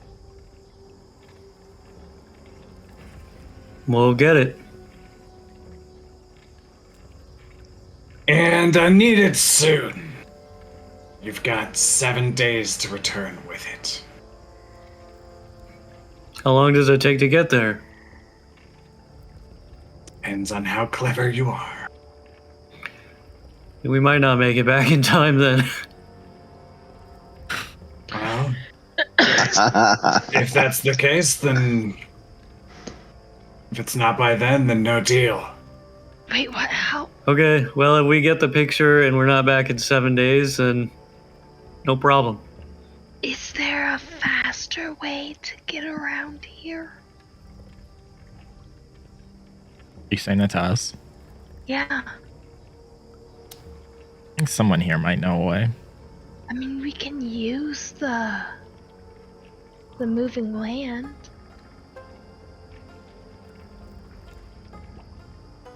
Let me hold on. Maybe. Let me have a conversation. And Kevin starts to walk over to Charm. Okay. Mm-hmm. Pinky's gonna watch this conversation. Just watch their lips. Also, complete side note, Morgan, and apparently I didn't write it down. When Kevin had the conversation with Charm before, she said she was working also, her shadow was helping her work in where exactly? I don't think she mentioned where. Okay. Perhaps she did, but she, I'll just say she did. Her shadow stayed in Yon. Yon. Oh, okay. Mm-hmm. Okay. It's good to know. So Kevis walks over to Charm. So that conversation.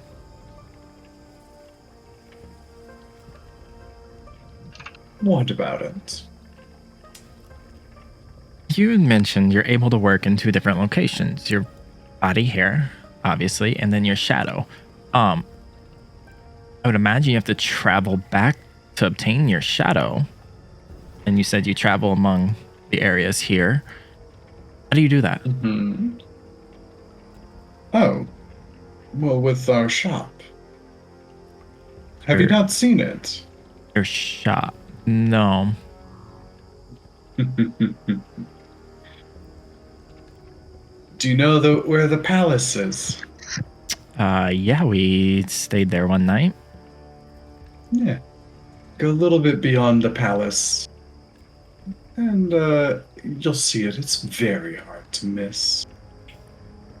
You have a traveling shop. I do. Interesting. You obviously would imagine you heard the conversation that myself and the group have had with Babylorna and the task she given us. Would you be willing to take us there? I'm afraid not. Yon is in the opposite direction of Thither. Now, if you're looking for expediency, my services may not be what you are looking for. Do you know a way we can quickly get there? As we are on a time crunch here. I am familiar with Yon to Hither and Yon to Thither. But Thither to Hither, that is a different conversation. It's not exactly, the path is unique between each ending point.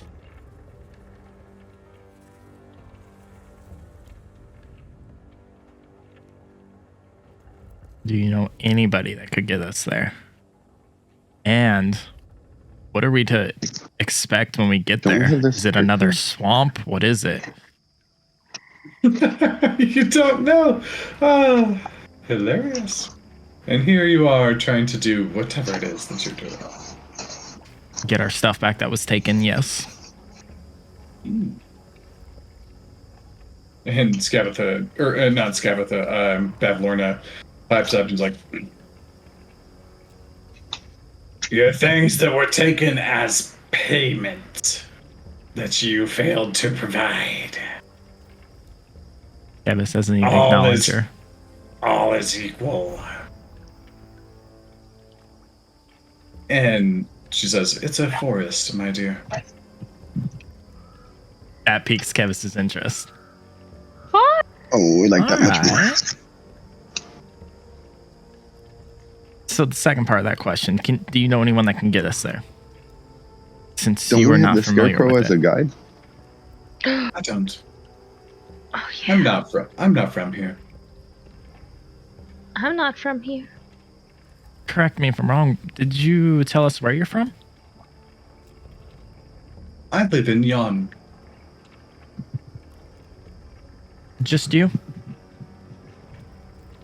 No. Many creatures live in Yon. No. Well, fair. I mean, do you live with someone else? Do you live by yourself? Do you live at your shop there? Oh, I have my own place, of course. But, I interact with many things on a daily basis. So you'd say you're a traveling merchant. Yes, that is accurate. Out of curiosity, you have this shop. What do you sell at this shop? Oh, all sorts of things that can come quite in handy. One thing that anything that we can acquire that is of interest to somebody else is it's a lot of odds and ends. Normal payment, none of this. Make a deal. Sell Just- your soul. yeah. And she smiles kind of wickedly, like the darkness in her teeth kind of showing off. She says, Mm, normal enough for the Fae. Fair enough. Is Bavlorna above surface of the water? She is. She's sitting on the lily pad. Okay. Okay. I think I need to have a conversation with Bavlorna about this task, right? And then I think we'll be on our way. I appreciate you taking the time to have a conversation with me, and I would imagine we will talk again. I imagine so. Enjoy that. So Kevis walks to the side over here, out of maybe he does. There. And kind of motions or tries to get Bavlorna's attention. Yeah, it's easy enough to get. She's just been kind of like watching and tracking all this happening. She's obviously amused with something. Bavlorna or Charm? Both, actually. Cool. Love that. So Kevis kind of quieter in hopes of like Charm not hearing. He doesn't care if like the group hears. Avlorna, is it common for Charm to be here without her shadow?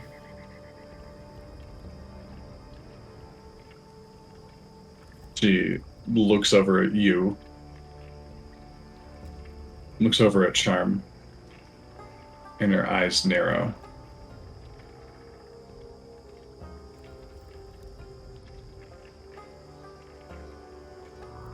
She says,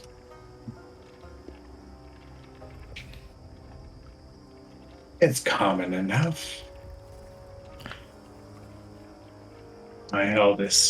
My sister has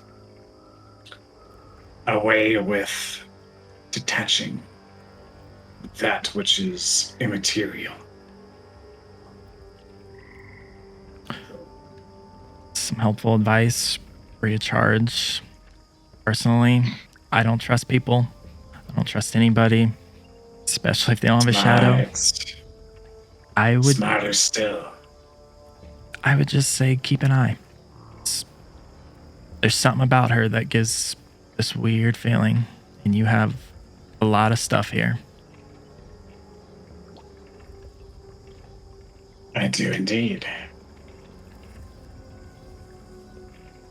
And I've seen tales of people trying to take stuff back, and in all honesty, I just don't want that to happen to anybody. And I am not a very trustworthy of people in general. I mean, I'm traveling with a group. This is fairly new to me. And you can probably tell I don't trust people. So just some helpful advice with You that. seem a little bit jittery there, lad. Let's just say I'm good at reading people. And Charm gives off a bad reading. You're not wrong.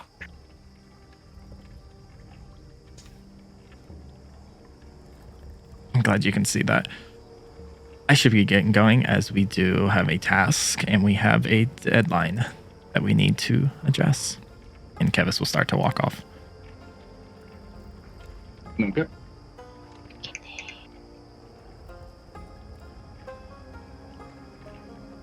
All right.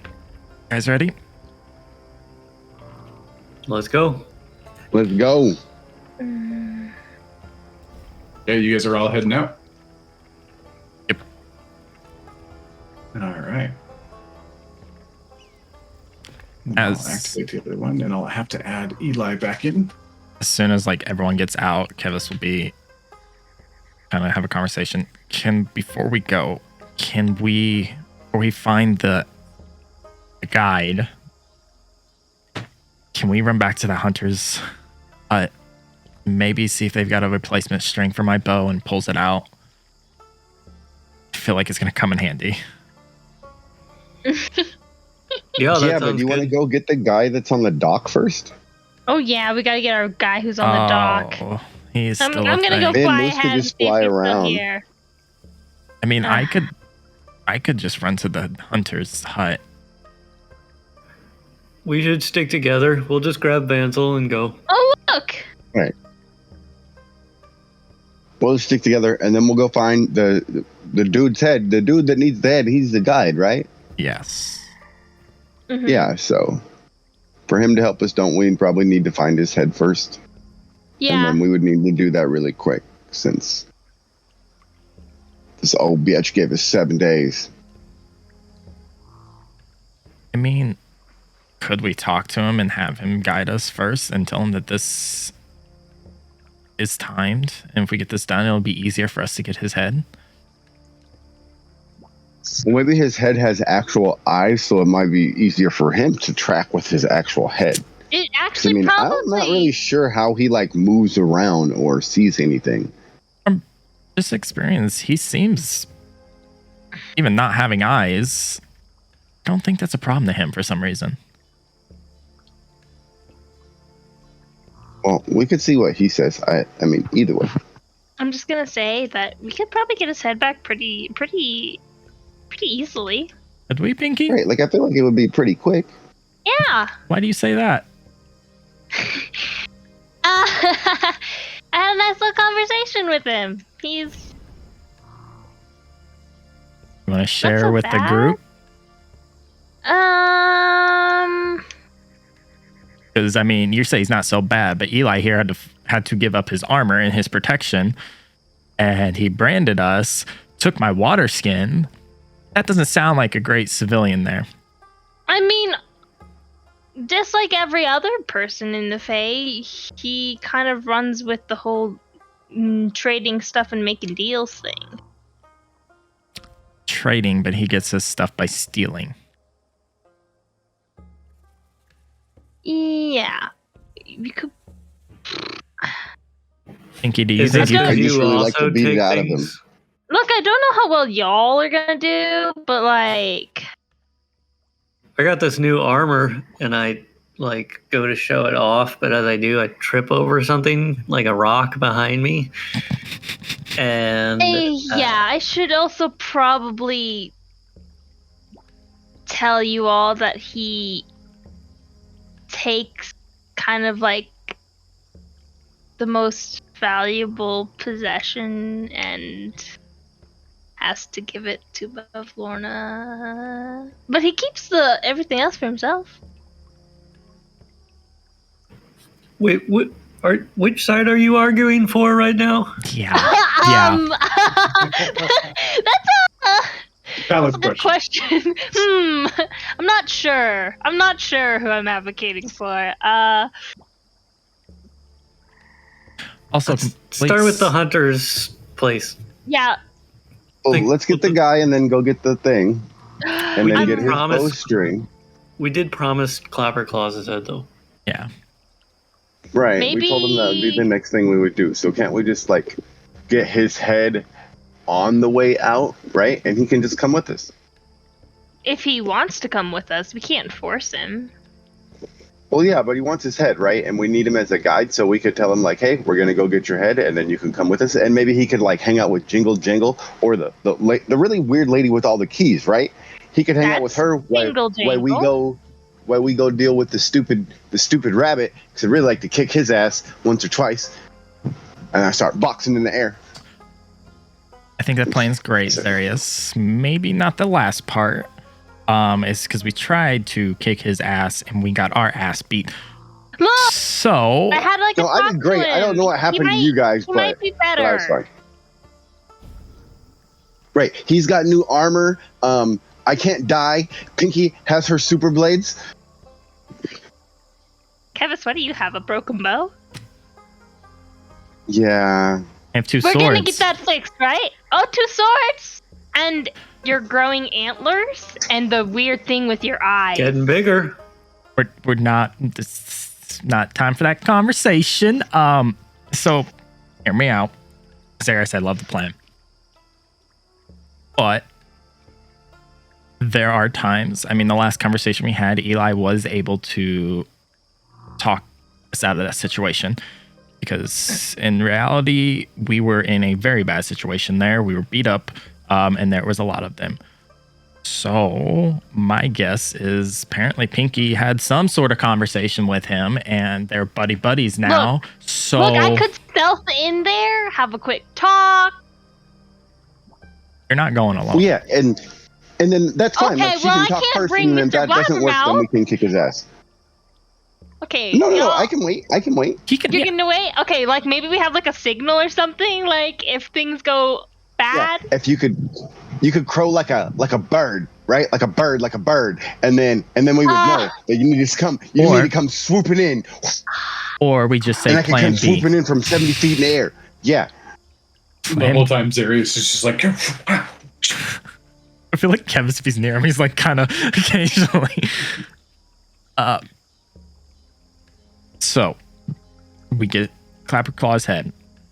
Also, how far from where we are now? How long is it going to take us to get there? it took us One like hill. a couple of hours to get here, right? So like we came here from there, and I mean we fought the fire, and that was cool because like I got to be a fireman, and I always thought they were really cool when I was little, and it was super badass. So like when we went in there, it was super awesome. But it only took a couple of hours. Like it was only like a couple of hour trip after we had the hill. So and then it was only a couple of hour trip with the hill to get to the rabbit. Well, we went around the other satyr guy's house and went to the lake and spent the night there. And I mean, it was like a day's worth back, but we're still going. That's the plan. I think if we just take like a straight route there instead of hopscotching all over the place, it'll probably be faster. Because we still have the key, right? And I don't remember who has that. Pinky has that? Eli has that? Yeah. I can't remember. That's attuned to the hill? Yeah, anyways, we have a key. The one that's attuned to the hill is Pinky. Oh, I think Eli took it from her. Eli he took knocked it her from out. me. Oh, did he? Yeah. Oh, okay. Which I 100% am taking back. I don't have it in his inventory, but maybe he's got it somewhere else. He probably didn't write it down in his inventory. Yeah, I think he had it though. I need to Could I just update do the like inventory. a sleight of hand to try to take back from him? Oh my god. Oh, while you're doing this, Moose, let's go fly and grab the dude from the dock. Okay. Yeah, at this point, you guys are like all down there, and oh, my boundary is present. It's like, no, hello, welcome. It's about time. What are we off to? I can't, just real quick, I can't see my token on the map. You can We are off to Dryland. There may have been an update that like messed with my multi-level tokens, and I'll get those fixed up. Yeah. I see We're it now. still in Babylon's college. There you go. How about now? There we go. Cool. That is a good question. Okay, He just Vansel. needs to get off of here, so let's just get him onto dry land and then kick him in the ass and send him on his way. Where are you going? Just that way, and he points arbitrarily somewhere. Yeah, he points over kind of in this direction. We're kind of headed that way. Why don't you just come with us and maybe they'll have some pants for you. Well, tempting. Not terribly tempting, but slightly. Eli, can you get the boat? Just for ease, I got you guys. You guys come over here, and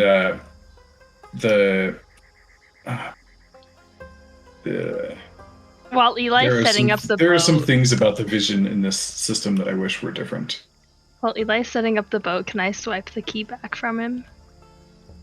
Go ahead and roll a sleight of hand check. Alright, let me just add my psionic die to that. That's a 13. I do not think I have succeeded. 13, you do not. You try to Damn. reach into his pouch and grab it and like, Pinky, stop it! Dang it! Ooh.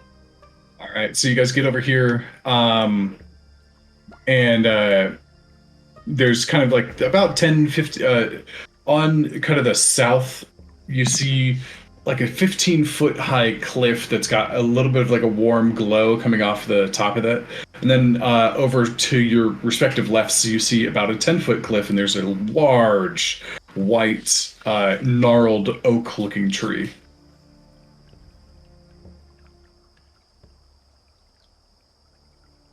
And he's just like, anywhere around here should be fine. You gonna climb? Yeah, I'm like... You got wings that you can sprout? Like, I was That's so tall. not good. Hey, just drop I would him off. love to He's a see you dude, get up it's not our this way. problem. Certainly not. Yeah, just take me to the land somewhere. Moose, can you take him to the tree? Yeah, I got him. Also, before you go, don't forget the reward. We've put up with him enough. I'm gonna follow Moose just so he's not by himself. I would never. Insight check. Okay, roll your insight check. Oh, I was on a natural 20 and it moved. No.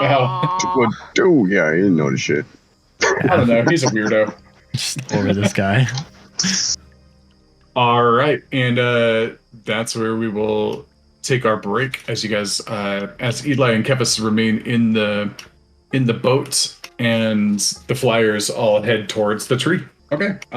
So as you guys get over, as the flyers bypass the 10-foot ridge of kind of sloped earth leading up from the lake over to this enormous, gnarly-looking tree.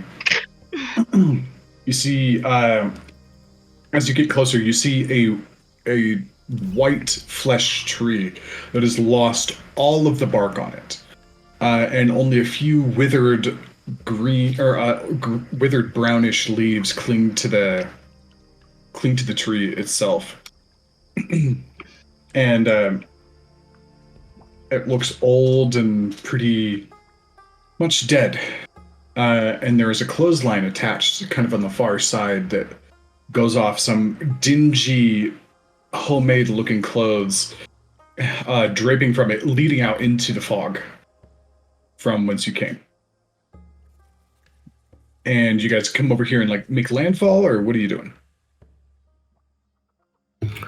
Yeah, we'd carry him over here, set him down, and land, I think, and turn to him. And so, yeah, I guess you're off. Kevin said you owed us something. And he does like a flourishing bow. He's like, oh yes, but of course. Here. He picks up a stick. And he hands it over to you.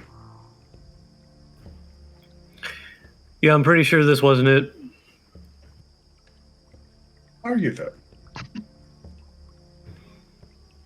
Give it a try. Am I? And I'll take the stick. You take the stick, and as soon as it enters into your hand, and the end of the stick, there's a beautiful kind of orange and pink flower that just begins to blossom on it. Like, you're very welcome. From where I hail, that is a lucky flower. That's supposed to... So, like, what does that mean? For the next 24 hours, that will operate as a stone of luck. Which that is an item inside a D&D Beyond.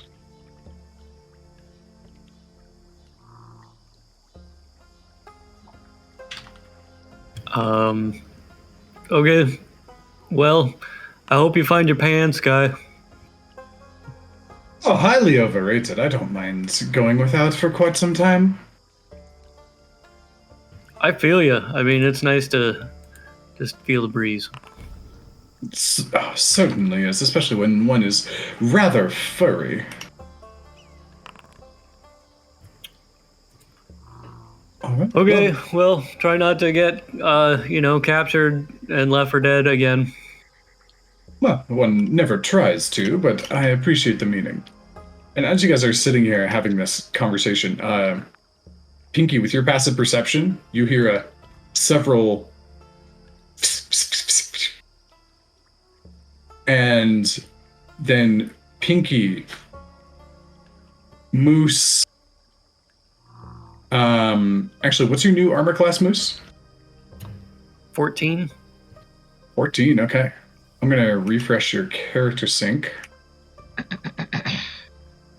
Not like that. Hearing noises. Mm-hmm. Don't split the group, they said. Look, it's not our fault that you guys can't scale like a 10-foot wall, okay? I mean, you could climb. I don't know why you couldn't climb. Right. Either rope off for Okay. us. So Pinky, Moose, and Zarius, all three of you feel a little prick in Pinky in the back of your neck, Moose on your shoulder, Zarius directly in between your shoulder blades. What the heck? And you all take 1 point of piercing damage. And I need you all to make a Constitution saving throw for me. What just happened to me? I've been attacked. That's not a good. Oh. It's not a good. She was a nat 20. What a trooper. All right. So Moose and Pinky, you both like feel this little thing is like, ow! And Zarius, you're like, ow, what the? Oh. Huh? And Zarius goes unconscious as he falls asleep. What just? What Is that, the I think fuck? that- I'm looking at our virgin, whatever his name is, Vansel. Did he seem to have any reaction or seem to have gotten bit by something as well? He heard it coming in his like, and as right before you guys hear, he ducks. He's like, "God." And you hear Wha- coming from the tree, and you look up at the tree, and there are several little holes inside of the tree, like a woodpecker might hollow out a space for it to be. And you see several little mischievous-looking faces staring out at you. They're miniature version of my people. Yeah, Pinky, you recognize this type of person. And they are very tiny. They look like a little bit more in tune with nature, like the nature or the animals or plants that they are close to actually like infuses into their body. And you see little glints of them. These are indeed sprites. And in common, one of them yells out, "We got 20 of them! Stupid fat humans!" Humans, excuse me. Humans, bees, whatever, you're all huge and fat. Yeah. You tell them, Bitsy. Make them wish they were never born. And they a couple of them like go to draw their little bows and Well, they fire again. Kevis, we're under attack. Can you bring Eli in the boat here? We don't see this. Ah, she's We're sitting in the middle of the river. Well, she kind of sounded like she was yelling it over to you a little while ago. Yeah. Oh. Kevis looks at Eli. What do we do? We can't climb. It's not a terribly high slope. Is there enough You know, area for us to get onto that land right there, get the boat, and then climb up? hypothetically. Concerning. Because that requires Maybe. strength. And neither one of us are good at strength. My job as a DM is to make it feel like everything will kill you. Evis would just have Eli put the boat towards the land, and as soon as we get up, Eli put the boat away, and then he's just gonna yell for Moose. Okay, so yeah, if you guys are just going over there. Okay, so are you guys? What is the behavior of the group? Are you engaging in this situation? Are you getting ready to fight? What are you doing? Pinky will try to talk to them in Sylvan and be like, whoa, hold up. We don't need a fight here. We're just passing through and we'll leave you alone in like a hot second. Go ahead and roll a persuasion check. Can Kevis hear her talking right now, Pinky? Not Okay. really, Let because me you're just still like sloshing around in add the a boat. little bit of lucky touch to this. Seeing as everything I am doing currently is looking a little rough. That's a 10. That's a 10. Another voice pops out. You cannot escape our territory. You shall fall. Attack! Damn it. I'm gonna make the ground rumble just a little bit and say, "I'm gonna kill you all." Okay, roll an intimidation check. Eli and Kevin's just sitting, what the fuck?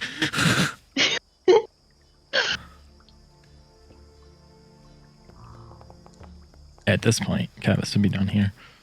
22. Jesus. 22. A couple of them, the two that are closer to you, like, ah! And they hide back inside of their little tree cubbies. And they are no longer visible. The other two are kind of sitting up on higher branches beyond that. And, whoops. Ignore that. The wrong thing selected. Okay, and so this is all kind of happening like as things are beginning, and now now I would like everybody to roll initiative, please.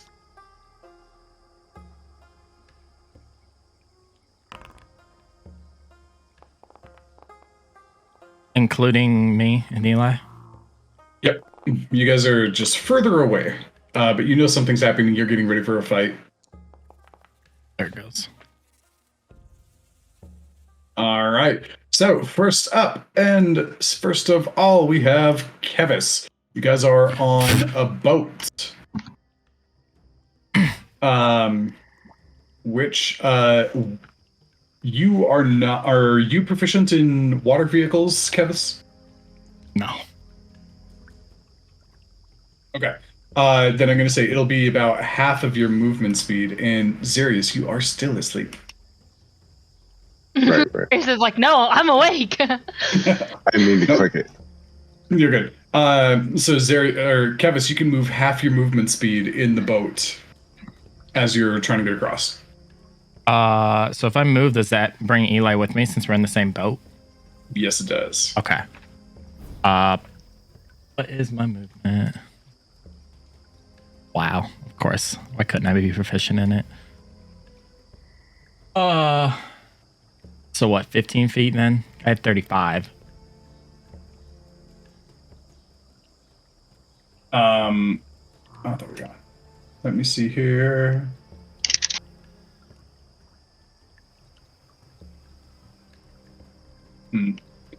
Yeah, you can essentially spend your turn to. I mean, it's only 6 seconds, so yeah, you're rowing, and you only get about halfway through. Can I dash? And double jump? Yes, you can. Mm-hmm. So then it would get me to 30, and I'd just be right up here. I'll move you both. Oh, sorry. No worries. Okay. Yep, you can get up there too. Technically, but Eli's like right here towards the back of the boat. We're still in the water, correct? We haven't gotten up to the land, or is this considered on the land? That's correct. You're basically like, you just like, you row in just sloshing, and you have that kind of moment where you like slide up as you start to hit the bank underneath. Okay. Okay. That'd be it then. That's all I can do. Okay, sounds good. Next up is Vansel. And he just runs. He doesn't have any weapons or nothing. I didn't sign up for this! Oh my god. And he just begins to run away.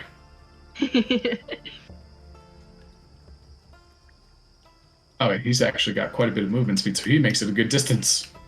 Vansel is skittering away. It's like, I'm out! Bye! I forfeit, I quit. Next up is one of the sprites, and she's going to aim. Nope, she's afraid of moose. So she's going to attack Pinky instead. You are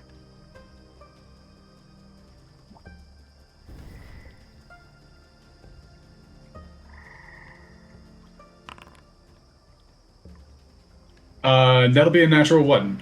Moose is freaking her out. Oh, Moose. Beautiful. So she comes out and she lets loose a longbow shot or a short bow shot and just nah, and she flitters around to the back of the tree and hides in a different cubby. Okay, then Pinky, it's your turn. I see that one right there. He kind of hid. You saw, like, he's hidden. Okay. But you saw, like, which hole, he went into.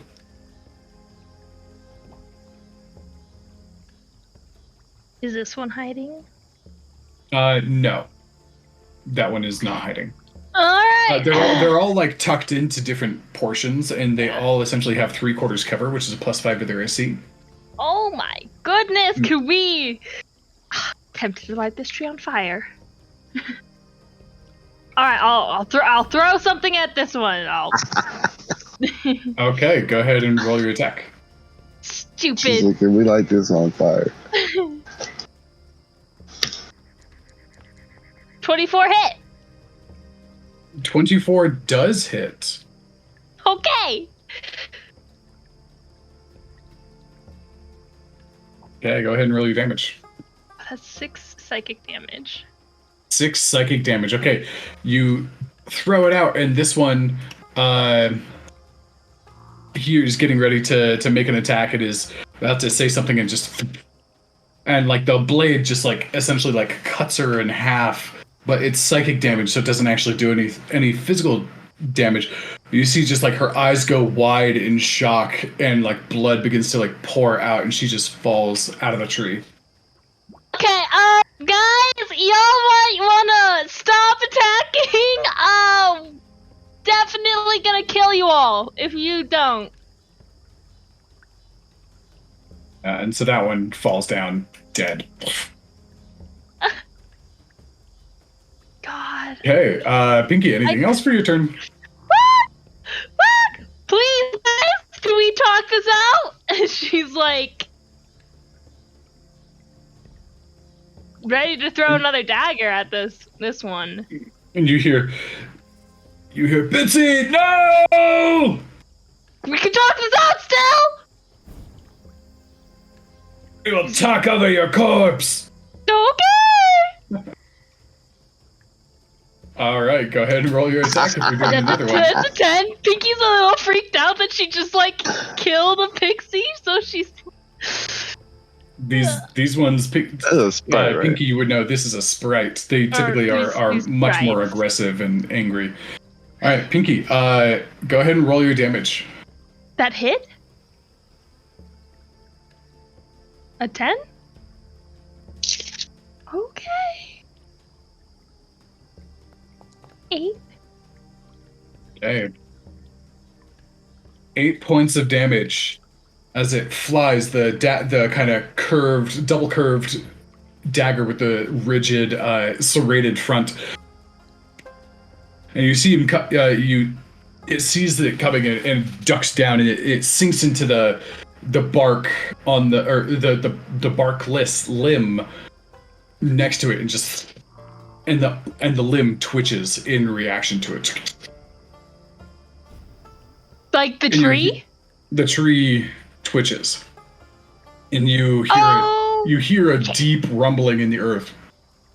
I'm so sorry. I'm so sorry. Oh my gosh.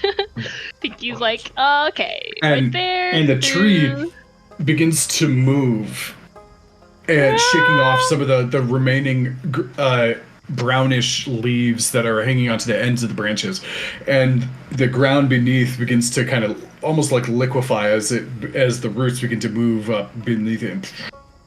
As she flies to over here. And the tree moves and begins to sway, and it doesn't have any language to it, but you get a sense of just like body posture on a tree, just extreme rage, and the middle of the tree separates into a soundless maw that just seems to, like, if it could make a sound, it would shout at you. I'm so sorry. Oh shit! Great job, Pinky. I'm sorry. She's like, actually, she's like, right. She's like, Okay. yeah, like, Next it's up. okay there. Okay. Next up is Moose's turn.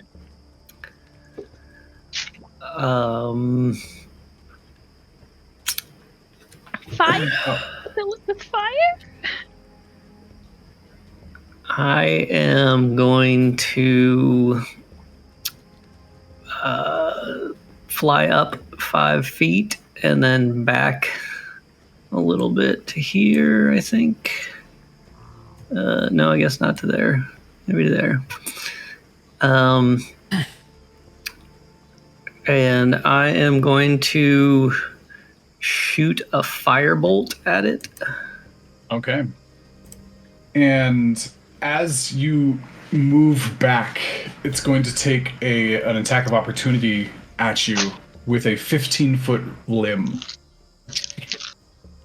coming by trying to slap you out of the air. Okay. That is a 24 to hit. That's gonna hit. Yep. All right. And I'll come in. That is 15 points of bludgeoning damage. Oh my gosh. I drop out of the air. What? Nope. Sorry. I think I did the wrong thing. Why? Sorry, that is the wrong thing. So it grabs you, and the branch, several of the smaller branches at the end, just wrap around you, and you are currently grappled. So no damage. That was incorrect. As a bonus action. Oh wait, what happened to my fireball? You can still make that. You can still make that happen. Sorry. Nope. I did the wrong thing. Okay, so it's not a branch, it's actually a root that comes out and wraps around you. So you are grappled, which just means that you are movement speed of 0. And so you can still do your firebolt attack. Okay. I will shoot a firebolt at it still. Gosh. Oh my gosh. Okay, just like at the trunk. Yep. Okay, cool. All right, go ahead and roll your attack.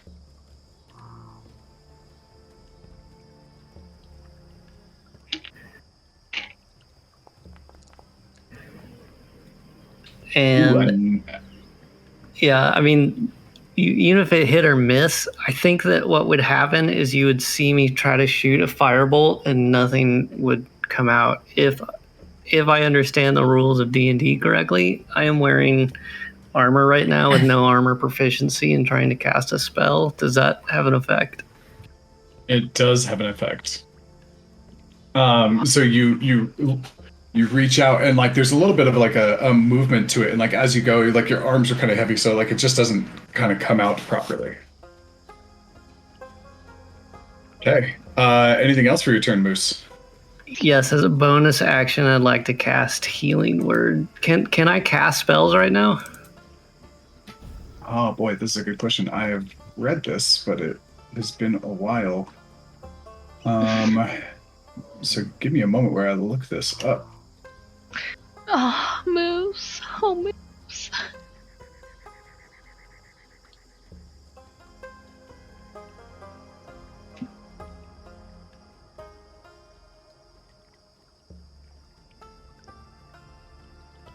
Yeah, you currently cannot cast spells without the proficiency in the armor that you're wearing.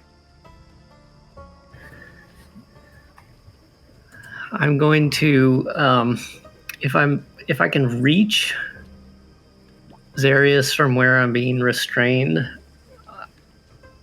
Oh, you know what? I've already taken an action, which would have, yeah. So that's it. Okay. Eli's turn. Anybody want to run Eli today?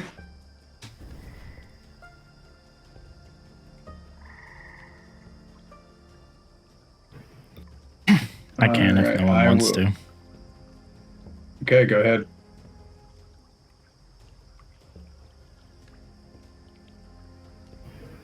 He has a lot going on with his character there. Yeah, he does. Yeah, he does. Lord. Okay. Mm-hmm. Just so you know, the difference between like the 13 save DC, the 11 save DC, that's the difference. That's his multi-class speaking. So he's still in the water, right? Yep. He's on the end of the boat. How high up of climb is this? That's a 10-foot climb. So you can make that climb. You're just with a climbing speed, but that's half your movement speed. Oh, I wouldn't have to make a check or anything. Not on this. It's not terribly difficult. Okay, thank God. So It's just kind of like a rocky, muddy shore line that extends up. So half his movement speed? Yeah, so each square that he goes, so climbing that 10-foot distance would cost him 20 foot of movement speed. So that leaves him 5 feet. Uh-huh. So he can basically like crawl on your head and then make it to the top. He's gonna do that. At this point, I feel like Eli would do that during the commotion. And so he sees Moose is being held. He sees Zarius on the ground. That's all he knows. Yeah. Yeah, Zarius looks rather peaceful at the moment, just...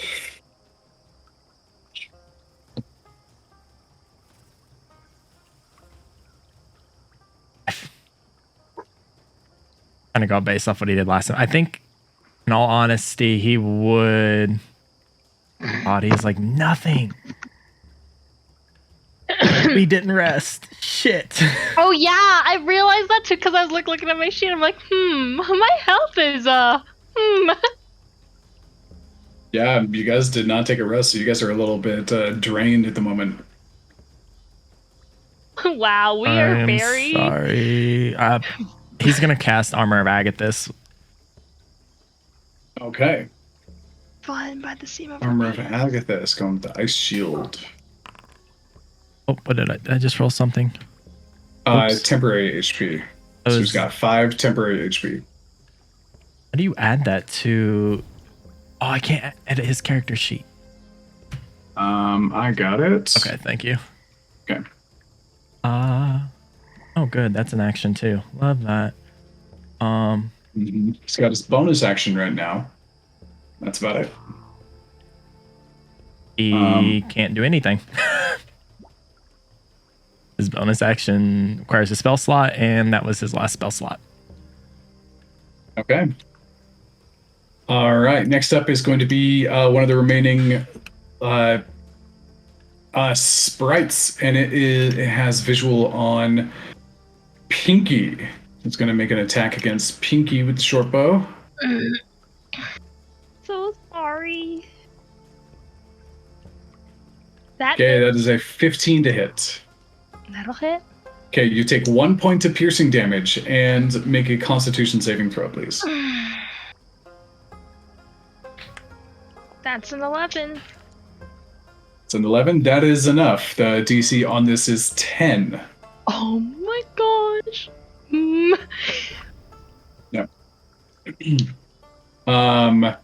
Okay.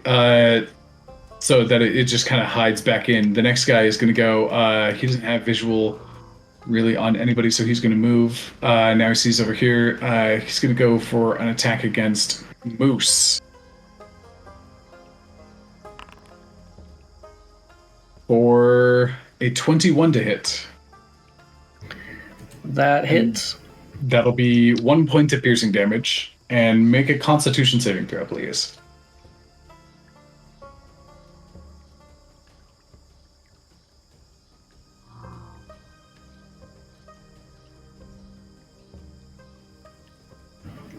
Nat 24.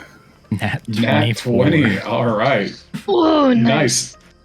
Okay, for a nat 20, I will say you are immune to their poison for the remainder of this combat.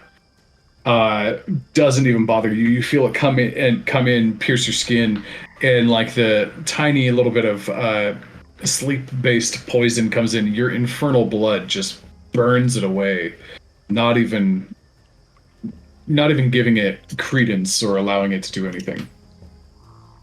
Okay. Next up is the big barkless tree. And it is going to make a branch attack at... it's actually going to move in a little bit closer. And as it does, the clothesline over here just snaps and falls into the water. Kind of several of the clothes just kind of lingering on the surface and then being dragged down afterwards. And it's going to come over here and it's going to go for a just its roots like churning up the ground below. It just doesn't move very fast, but it's going to go for an attack against Eli. So that will be a natural 1. Okay. So it swings down, and as it's going, it realizes it steps on its little pixie friend that Pinky killed, and it has like a moment of shock.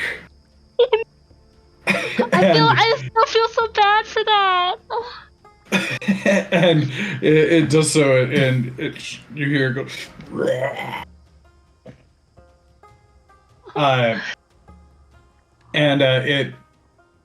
Its branch attack comes down and it's going for like a grapple attack on Eli at the same time. It just like freaks out like mid swing and kind of like collapses on itself, and it does that.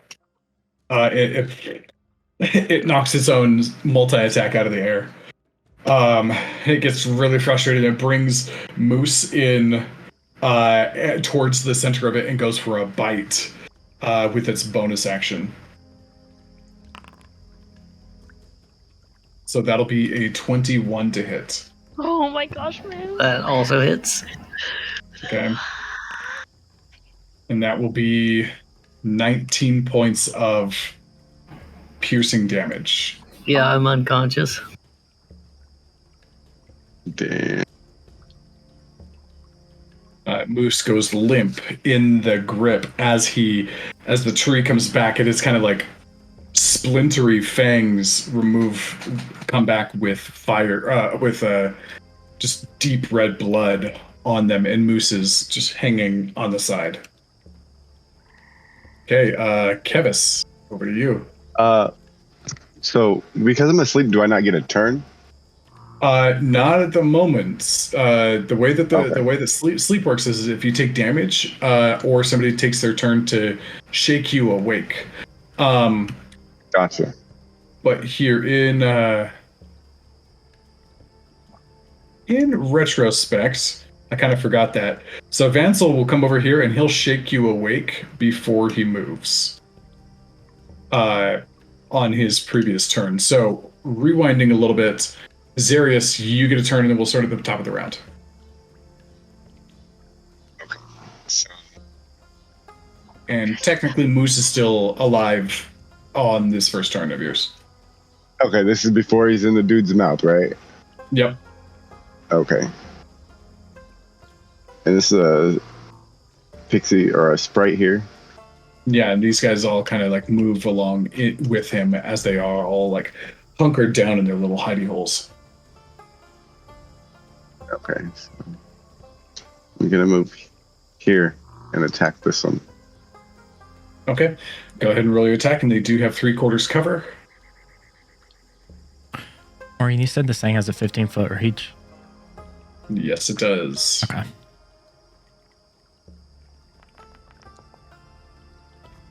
Okay, 12 is not enough to hit this thing.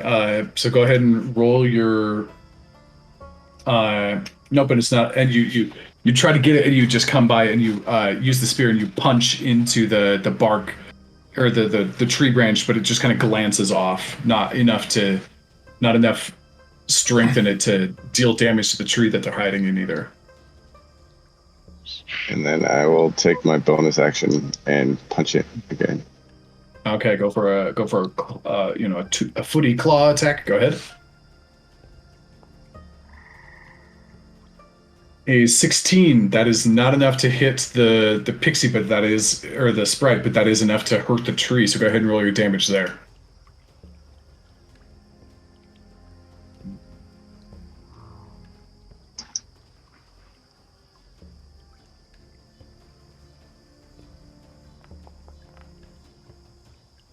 Okay, 7 points of slashing damage. Comes in and you slash it, and it looks like it's barely making a dent into this tree, even as you claw through it. Anything else on your turn? I don't know. Just like to fly up in the air 15 feet. Okay, 15 feet, no attacks of opportunity because you are mobile. And I'll say all the sprites are about 15 feet in the air because of where their positioning is on this tree. Do you want to be 15 feet above that? No, that's fine. Land level with them is fine. Okay, cool. So now back up to the top, Kevis, and then Zarius again. Okay, and now at this point in time, now he is in the tree's mouth. Yep, now he's unconscious. Okay. So you said half my movement speed to get up. Mm-hmm. Yep, so it takes you 20 feet of movement speed to get to the top of the shore here. And Moose is currently limp in a root. Kevis is gonna, as soon as he kind of sees what's going on, sees this monstrous tree and looks over at Moose, his mood changes, and immediately Eli would feel the wind begin to pick up around him, and he's making a mad dash. And is Moose still grappled? He is still grappled. Okay, so Kevis is casting Zephyr Strike, running towards it and taking 2 hits to free Moose. Basically to hit that, but also trying to free him, if that makes sense. Yeah, like sever the root and like grab your friend and run. Yep. If I can get Okay, both my attacks, I will. If not, oh well. Okay, go ahead and roll your attack. This would be at advantage too, right? Because it's Zephyr Strike. Mm-hmm. Nope. Okay. No, comes in, and the Zephyr Strike, you come down, you underestimate how difficult or how dense this bark is going to be. You slam into it, and you really just like sink like maybe a half an inch into it. It's like, oh my gosh. So your Zephyr Strike attack is no good. You do have your second attack if you want. Okay.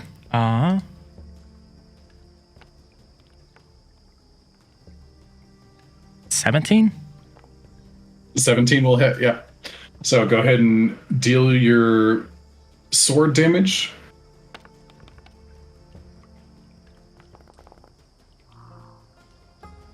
Okay, 13, but we're not going to... Oh, no, Dreadful Strikes will work on this thing. It is not immune to psychic damage.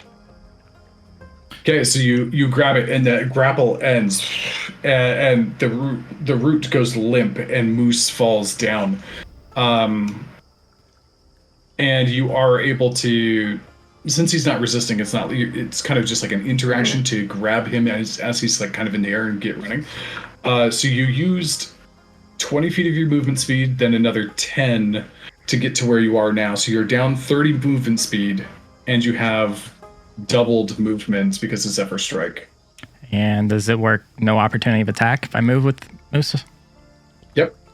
Yeah, I would consider, since it's you being able to like weave in and out, it's not going to be able to attack Moose either. All right, so hold on. I got to how much movement speed do you have left? Yeah, hold on. I got to do that math. So I used 20 already, you said, right? Mm-hmm. I had a total of... Well, you used 30 already. Used 30? Okay, so then I would just have 35. Back to my normal. Okay. Go ahead and move yourself. As far away from the tree as he can get, Moose. Okay, sounds good. So, Yeah, right there. And that's out of range of the tree. Yes, it is. Okay. Okay, And- Zarius, over to you. Oh, anything else on your turn, Kevis? The only other thing would be he would yell out, "This may not be a fight we want to have." And that's it. Okay. Zarius, your turn. Alrighty, Evacuating? So I don't want to get hit on the way out because I'm too close. So I gotta attack him first before I move. All right. So let me attack the sprite again. Let me Okay. do it.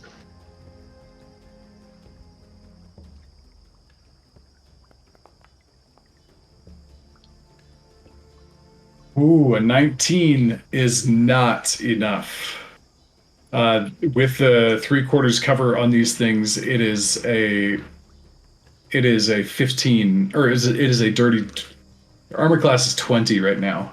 Because of how small they are, and the tree is moving and trying to get in to hit them while they're hiding behind a hole. So just shy of hitting them. Gotcha. All right. Does it hit the tree? It does hit the tree, so go ahead and roll your damage there.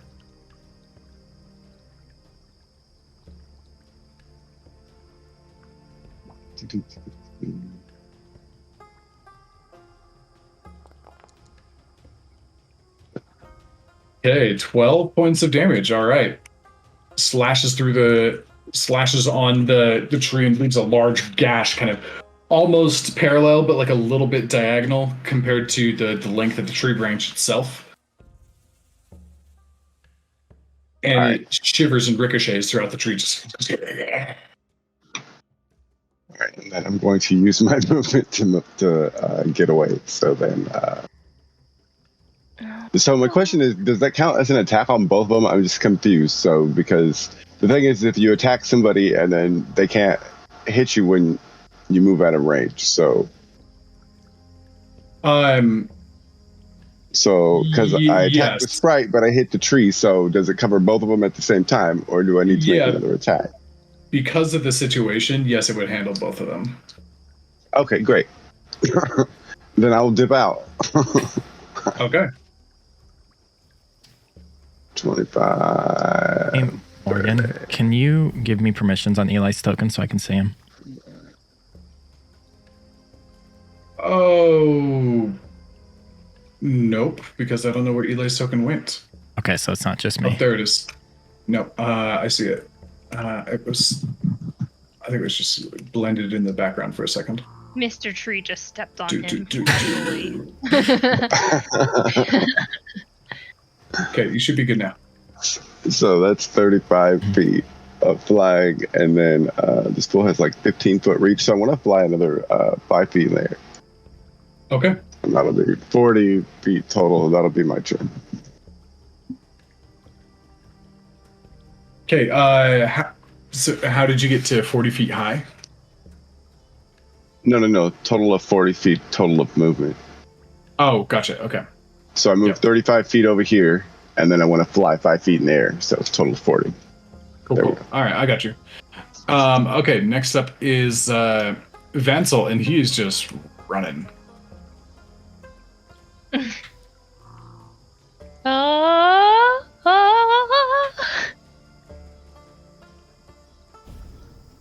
All right.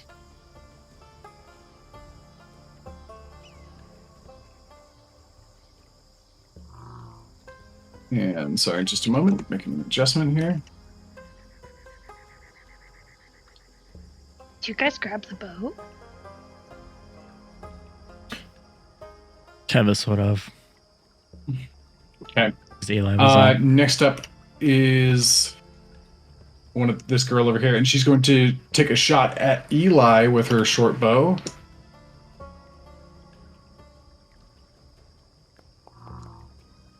And that'll be a 24 to hit, so that is 1 point of piercing damage to Eli's temp HP. And I got that covered. And would you make a Constitution saving throw for Eli, please? Yes. Do they also take damage from his armor? I'm not sure on that.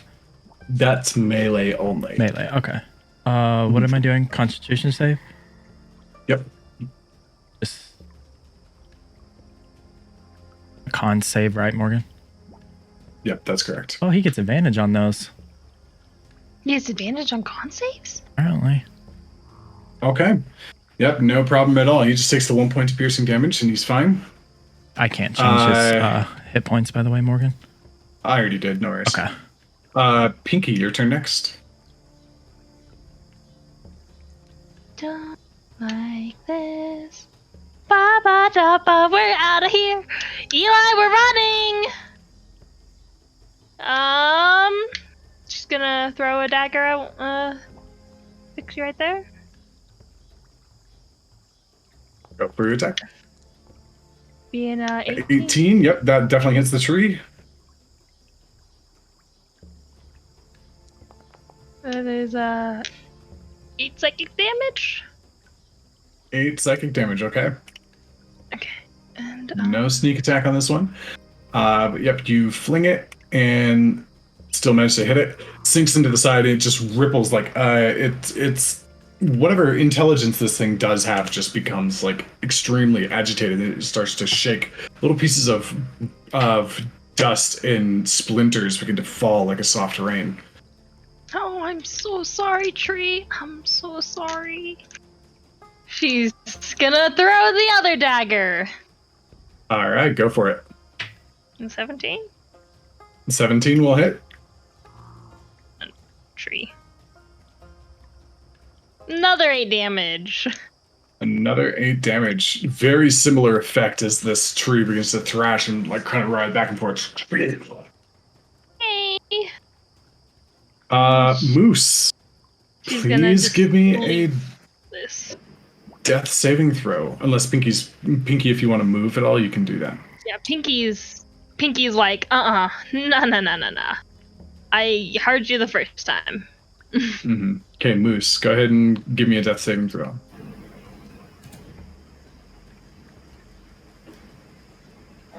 Slowest dice. 13.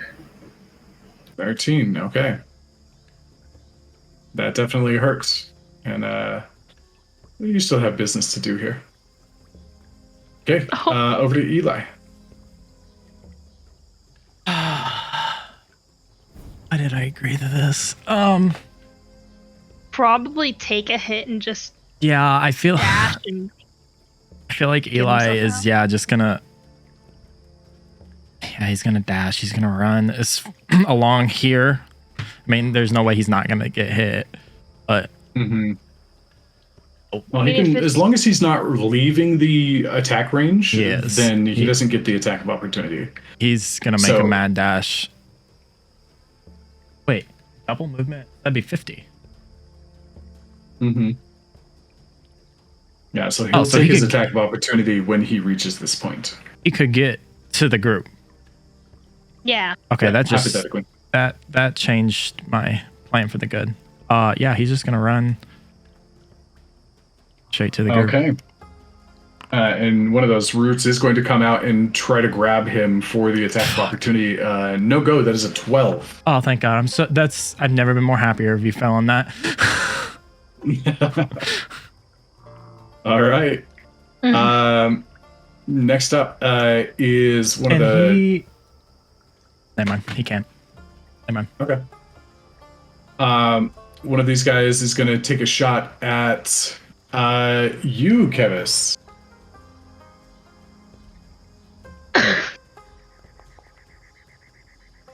For a 10. Nope. Nope, that's not going to work. The next guy, he's taking his shot at Zarius. Oh, and that's a natural one. You hear a bing You as his bow breaks. Oh, Next up is the tree. It's going to move its full movement and get right over here. And it is going to... Oh, I carried the dead body with me as well. That's over here. he's just like dragging the corpse that is like smashed. Mm-hmm. It's going for a multi-attack on you, Kevis, because you're the one that is within its reach and still a threat. Okay. Okay, so it's coming in for a branch attack. That'll be a 28 to hit. Yeah. Okay. And that is 17 points of bludgeoning damage. Ow. You still conscious? Yeah. All right. Comes down and kind of like smacks you, and you like fall to the side. A few splinters like in the side of your face, and then it's going for a grasping root attack. That will be a 15 to hit. No. That doesn't hit? No. Okay. In your very blurry vision, it comes rushing out to you, and you're able to just like last second like fall to your belly and roll out of the way, and it just comes back, making no connection there, and that is its turn. Okay, so Kevis, we are back up at the top. You just got your Holy fuck. brain rocked. So I can grab Moose and move. Correct. Is the thing. I should have had you do this last time. It's at half speed. That's fine. Zephyr Strike. Okay. Use my last Cast one. one more Zephyr Strike. Yep. Like after Kevis takes that and then seeing what's around, he's immediately. Actually, okay, hold on. If I grab Moose, is that an action? Or is that just. You're already carrying him. So I can. Is it. Am I able. No, never mind. I only have one spell slot. Ignore that. I'm just moving with Zephyr Strike. Hold on. I'm going to say no because you got hit. But Or I dropped him. suppose, roll a strength saving throw for when you got hit to see if you dropped him or not.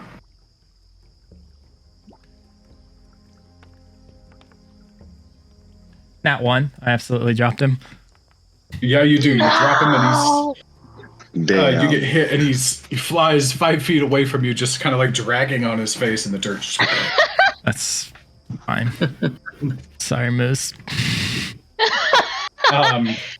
So I would say because of the nat 1, you drop him, but also you're prone, That's fine. which just helps the description of how you dodge the grasping root. So yeah, you are prone. Getting up spends half of your movement speed.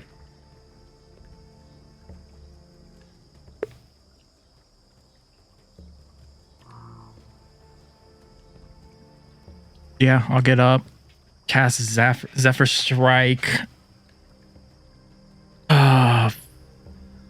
Run the Moose and try to grab him, and then just get as far down away from this as possible. Okay, so what's your total movement speed? It is 35. And then half that to get up. As soon as he gets up, then he'll cast Zephyr Strike so he doesn't get the attack of opportunity. Sure, so you're down to 15 feet of movement speed. Cast Zephyr Strike, that'll bump it all the way back up to 50 because it's half of your total. So you got 50 left. You move over to Moose, spend your action to get him up. And so that's 10 feet, and you have 40 feet of movement speed remaining, reduced down to 20 because of the half speed. Okay. So basically from Moose, I would get to here. Yeah, from Moose to 20 feet away. Yeah, I would do that. I can't, yeah. Okay, sounds good. Moose comes with you, and Kevin, this is difficult. Yep. Moose is much bigger than you, so this is like a big old fireman's carry. Okay. Xerius, your turn.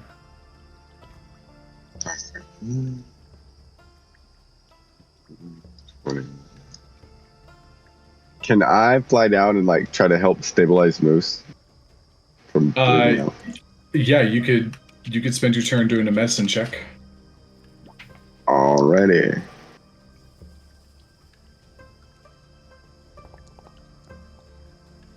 Okay, you get Moose one step closer. You grab a couple of the straps that are like tied around your arms and stuff, and just wrap one around his torso, put some pressure on it to keep him from bleeding even further. Okay. All right. All right. Next up, Vansel's gonna just keep booking it.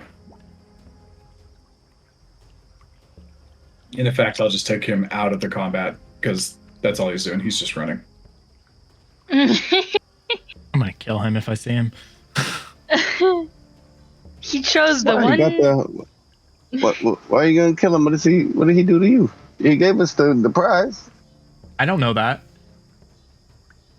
Oh yeah. Okay, Pinky, your turn. Forgot you didn't know. Okay. I don't. Fuck. I can't see the tree, so I can't attack it. So Yeah, I'm just- you feel it coming closer, but yeah, the mist is so thick at this point that like you're having a hard time seeing anything. Oh, let me actually.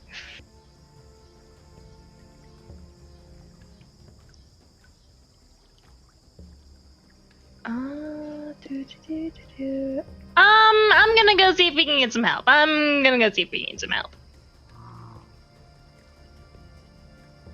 She's just gonna freaking book her ass over here, Okay, Pinky is just yelling bolting.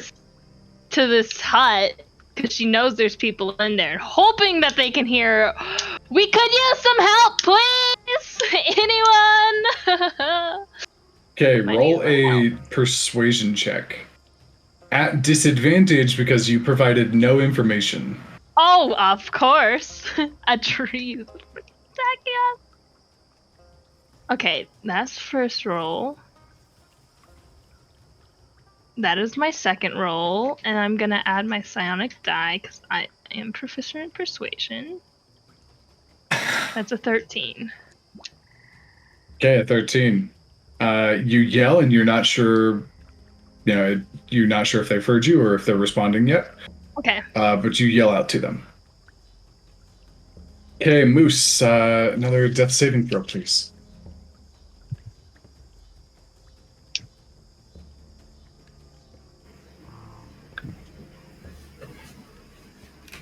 That is a 6. Okay. Some of the pressure that Zarius is putting on the wounds causes, like, he presses down on your abdomen, and there's another portion of your abdomen that, like, kind of gives it a little bit of a blood geyser instead. Just, you take a step closer to, death. Also, give me a D100, please.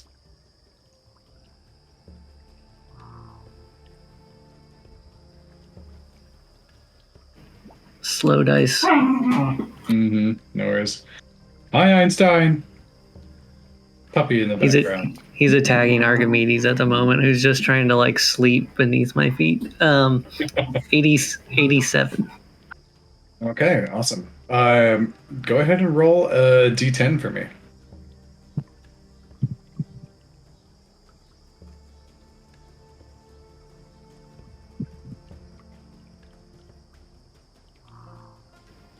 That is Uno. That was 1. All right. Eli is essentially the only one that's close enough to see this in detail, but the rest of you, as you guys are kind of glancing over your shoulder, you see a kind of a bright orange and red light just flare up on the tree itself. And it takes 1 point of fire damage, burning off like the kind of the jagged wooden teeth. Okay, Eli's turn. Eli's making a mad dash over to Moose to get to the other side. Over here on the other side. I literally about called him Candace.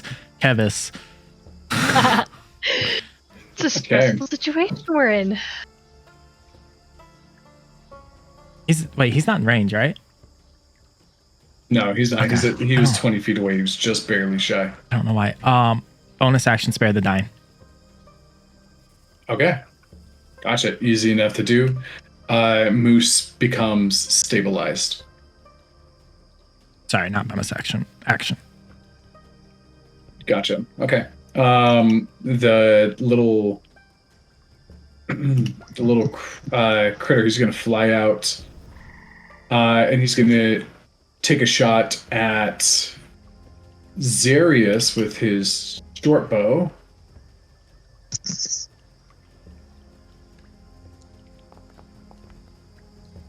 That will be a 9 to hit. Yeah, that doesn't hit. Nope, and then he flies back. The other one is frustrated because he broke his bow last time and doesn't do anything. And then the other... Hey, the first time that we got hit, were we hit with an arrow? Is that what it was? Yes. Was it Like when we a first little started. dart? I didn't realize it was an arrow. Wouldn't I have been able to use the deflect missiles to deflect that? Oh, it's too late. Don't worry about it. Normally, yes, but you didn't. It was a surprise attack, so not on that one. Okay. Okay. And this so one didn't hit. Never mind. Yep, and this one just didn't hit. The one guy actually flies over and grabs the arrow out of the hollow, or the bow out of the hollow of the one that died, and like moves back. So it got its it reclaimed its friend's bow. The tree, you guys are getting far away, so it doesn't like that. So it's going to. Oh well, that's its movement speed. It gets pretty close actually. So it's going to come up and get right there with its movement speed.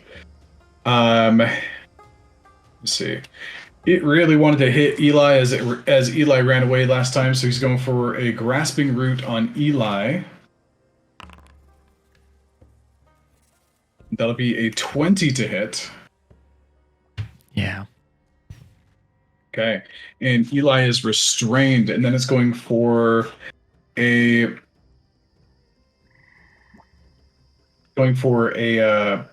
large branch attack against Zarius for a 22 to hit. Yeah, that hits. I think that the tree would have taken some damage from Eli's armor of Agathes. Mm-hmm. That's only when damage is dealt, and all he did was grapple him so far. Gotcha. Mm-hmm. So Zarius, 17 points of bludgeoning damage as it comes down, and like as you're like working on Moose, you look up and there's just a branch that comes and whacks you in the face. Alrighty, jail. And now he is going to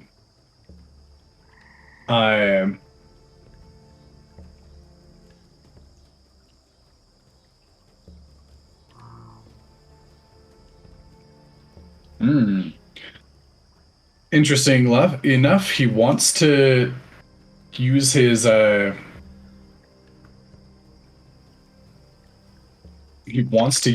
bite, but he actually grappled Eli too far away. And so he's going to use his bonus action to drag him 5 feet closer, or within melee range. But he does not get the chance to actually bite Eli this time around. Kevis, your go.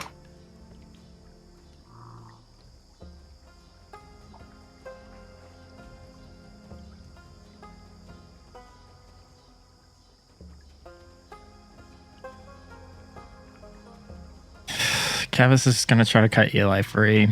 Take hits at the tree.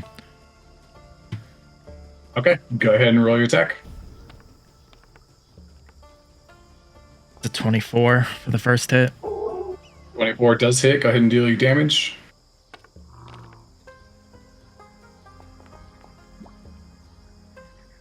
Ooh, sheesh, 17. All right. You glide down and you kind of cut at like this large diagonal instead of just like cutting, a couple of like a foot and a half worth. You cut sideways and just dealing a large blow. Nice hit. How's this tree looking? It's starting to look pretty rough now. After that hit, it's very clearly getting damaged. Okay, is Eli free or is he still? Eli is now free. That was definitely enough to sever the branch. Yeah, he's gonna take the other hit. Okay, go for it. 22. 22 will hit. Go ahead and roll damage there.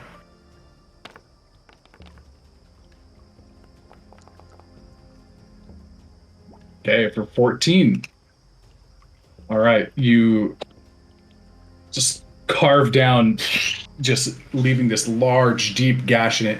Makes that sound when you have like a piece of log and you like it's got like a natural crack in it and you can like pull it and it makes an enormous snapping sound as like kind of the force gets accentuated and exaggerated and it just makes a sound and it breaks a little bit deeper compared to where your blade was. Okay, Zarius, now it is your turn. I will try to hit this sprite again, I guess, right? They're still with him. He's just dragging him along as he goes. Yeah, you would have to fly up because you are currently on the ground, but you easily can get yourself 15 feet up into the air, and yeah, you can attack one of the sprites.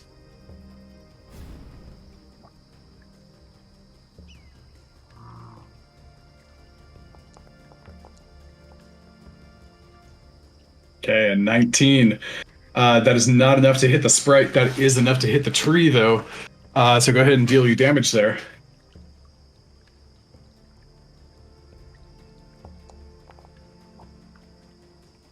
Okay, 13 points of damage. And give me a moment while I look something up.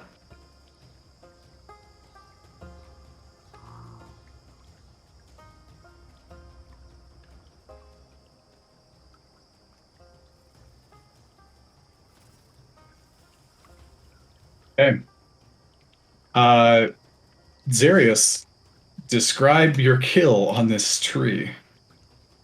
Oh, okay, yeah, great.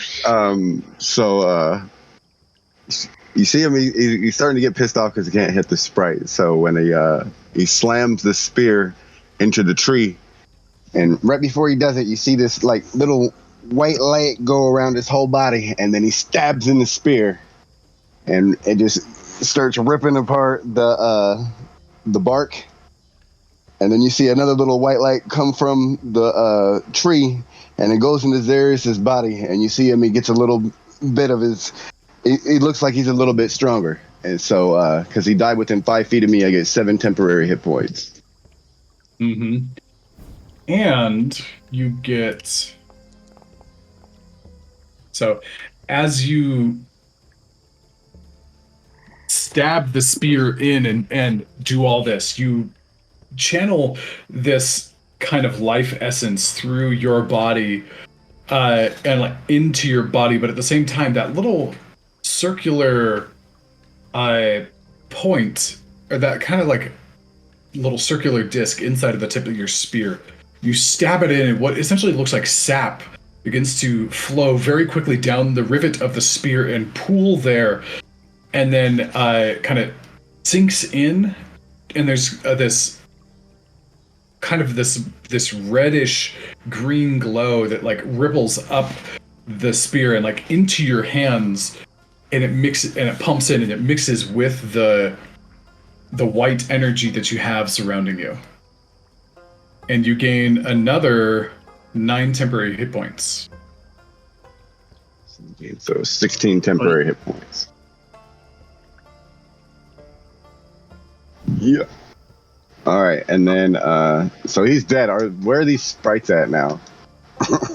They all so as you stab into the tree and it just kind of like shakes and like kind of gives like a death rattle of a tree. It just falls backwards. And all 3 of the sprites, as fast as they can, aka their turn, are just going to start bolting away. Well, that's the thing is I still have my bonus action, so I need to see where they're at. Like the one that's closest to me. Is he still covered by the tree? They're essentially all 3 of them. Are up here just as the way like the tree fell and like went backwards. Oh, okay. They're all on the ground at this point, essentially, and they are still getting total half cover or 3/4 cover because but they're like mixed up into the branches somewhere. Okay, so I won't go after him. I'll scream out, "I told you I can't die!" And then that'll be my turn. Okay. All right. Next up, the first of them is just going to use her entire action to run away.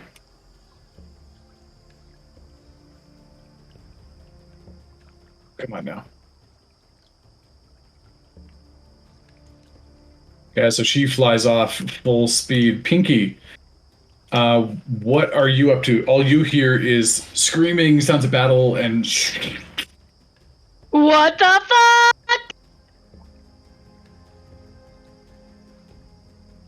Yeah, could probably still use some help. We're fighting a tree.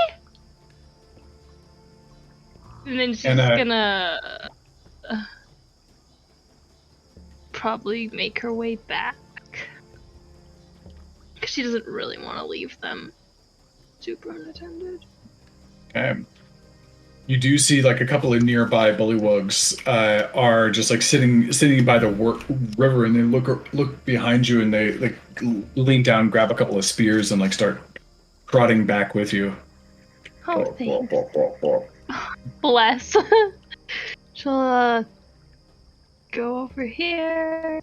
She doesn't see anybody, so she'll use her. I think everyone's over here. She'll.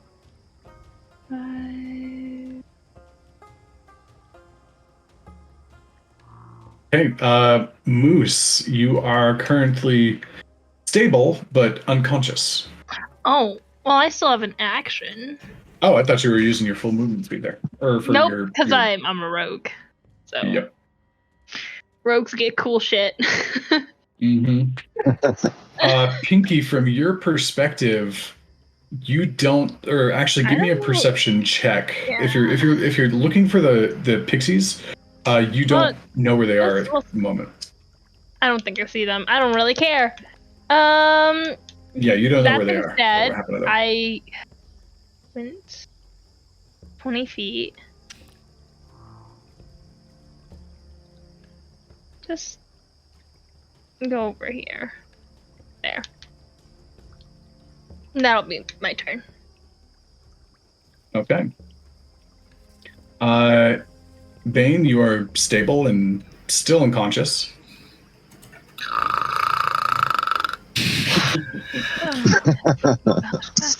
Sleeping away. It's like all anime characters get better after they sleep. It's kind of like that. Eli's turn.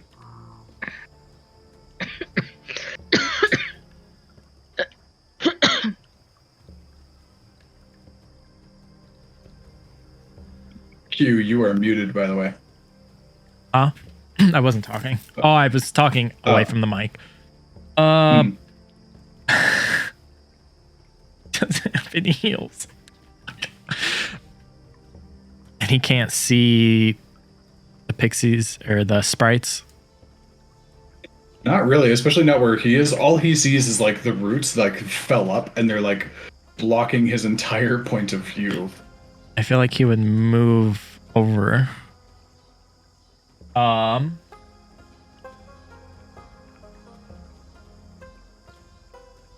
lot. Yeah, you can't do anything really. Okay. In that case, the other two pixies, they are going to spend their turn just following their friends in complete fear. That's what they get. Yep, and they Pixies. just run out and vanish. Okay, and we will end the combat there. As soon as Kevis Great. sees everything's okay, he's pulling out a healing potion and basically dumping it down Moose's throat. Okay, go ahead and roll your healing potion. That'll be 10. Max healing. Okay, ooh, nice heal. Right? I'd like to like shift through this. I would dude's also body. say, See Morgan, if when they left Kevis anything. did that decent amount of hits to free Eli, his mood would have kind of changed a little bit. I don't think Yeah, anybody he's- besides maybe Eli would have noticed it. Yeah, you see that Kevis has just like got this angry, kind of grouchy face on. Nothing more than that. As soon as oh, go ahead. Yeah, so Moose, you regain 10 healing points and you're back to consciousness. Zarius, what were you saying? I'd like to look through this tree's body. You know, the sprites were hiding in it, so see if they left anything as they were running away, dropped anything. Okay, go ahead and roll an investigation check. Oh no. Wow. Okay, 16. All right. You will find some stuff, but I need to rediscover what I'm looking for.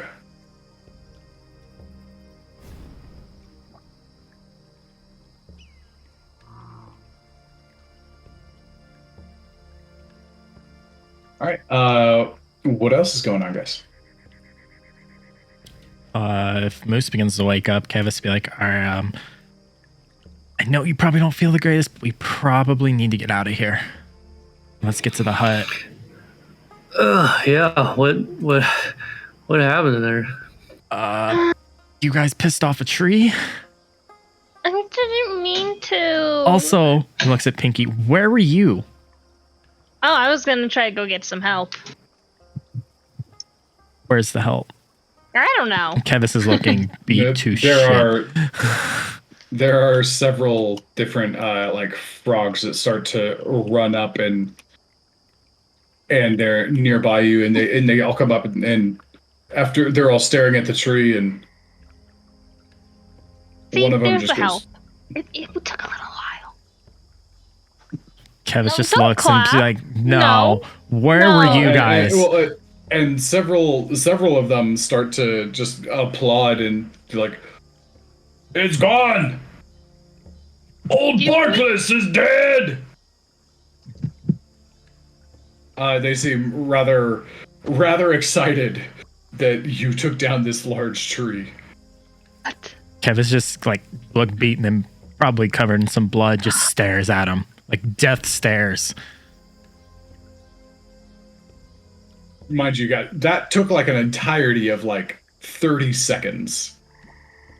So them even getting here within the first minute of a combat starting, that's still pretty fast. And Pinky helped with that. Kevin's just still seeing Guys. Moose go down. Then Who's old Barkless? The tree! Our tree's been a menace in these parts before I was a tadpole. and you guys didn't think to light it on fire. There's nothing. It's really hard to light things on fire around here. All the wood is damp. Okay. Old Barkless was damp. Maybe you Better just can find some running coals sometime. But yeah, we're heroes, obviously, so we did that for you. Yeah. That's amazing. I think I did a lot of the work. Oh my gosh. Can we just? You I did the think we majority all- of it, Moose. We all need a nap, and then maybe we can deal with this aftermath later. I'm feeling kind of down. I don't know about you, but I think a little bit more than a nap is needed. Yeah. Zarius looks good, man. You're looking buff over there. What's going? That's pretty cool. Oh Also- yeah, yeah. The Moose. spear is pretty awesome. Moose. What happened to your spells? I thought you could throw fire and stuff. That did not look like you were throwing fire. I think I'm still getting used to armor. I've never worn it before. Maybe in the Feywild, where things typically try to eat you or kill you or attack you, I mean, armor's good. I like armor, but it might not be the greatest time to try to experiment with something. No, I feel like it's growing on me. Okay, well, if you say so, just Literally. try not to go under on us again, okay? I'm Okay, not that sure was- about that, Kevis, but yes, I will. I'll keep trying, Pinky. Okay. Kevis at this point just falls and sits down.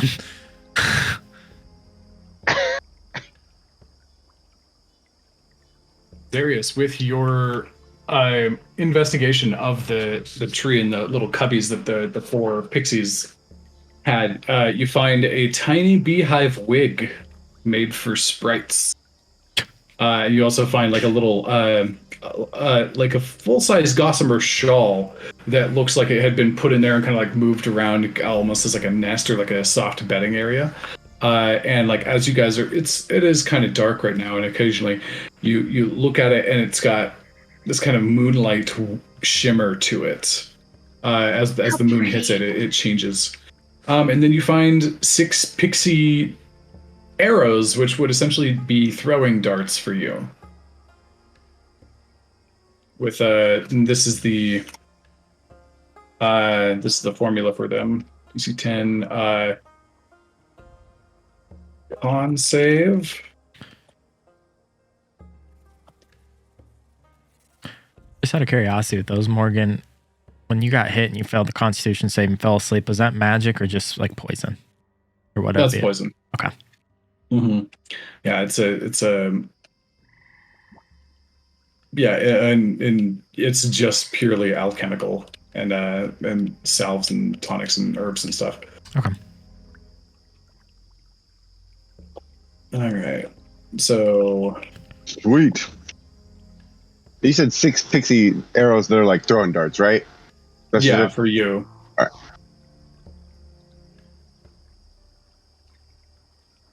Tiny beehive wig.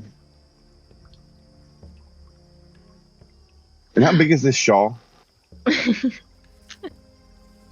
For you, it's kind of like. For you, it's like a nice new pretty strap that you can apply to your arms or your spear or something. Okay, So but it it's would about- like, it's but it'd be about like a this shawl for like long. Pinky, right? Yeah, for Pinky. It'd be more like a shawl scarf thing for Pinky. For you, it's more like a wrap. So it's kind of like 2.5 feet long by like 2 inch thick. Okay, so I'll give that to Pinky. Like, so this seems like it would be more your thing and not so much my thing. So like stabbing things, you know, and it's kind of shiny. So It is shiny. you like shiny it is things. pretty. I do kind of like shiny things. And I will give it to Pinky. Yeah, feel free to go into D&D Beyond and experiment with, or not D&D Beyond, Hero Forge, and like experiment with the different colors and like the metallics and see if you can give yourself a scarf and make it awesome. However you want it to look. I will. All right. So Kevis just like sits down on the ground, just beat to crap. And Moose is now stabilized. Eli's still just sitting there with like frozen like armor, just like, well, that was crazy. Never fought a plant before. Do you think you could put us up in your place for a little bit? We can rest up, and then we might have some business with you guys. Or get like a nice reward for this or something if this was truly causing so much trouble. And there's a new one. Oh, you can stay in my house. This is mine right here. Oh! And he opens up the door and you guys can go inside. Oh, I'm not gonna say no. Okay. Yeah. So what's the bounty on that tree? You might have to talk to King Gullup about that. We just live here.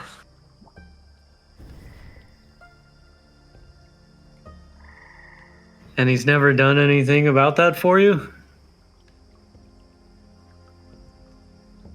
No king ever has.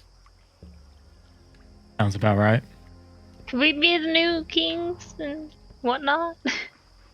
And they look at you like wide-eyed, like you really shouldn't speak like that. The king might find out, and he'll Oh, It was sorry. totally a put joke. he'll put I you was to just- death. Look, I'm just a fairy. I think I'd have to be a frog anyways. Yes. Okay. And this guy's very like this particular individual is particularly timid and seems like he's probably been squashed over and over and over. Just does not want to upset the status quo at all. Okay. I think we're gonna get some sleep. Sorry, couldn't reach my mute button before it happened today. Okay, and guys, that is where we will end for today. Battling.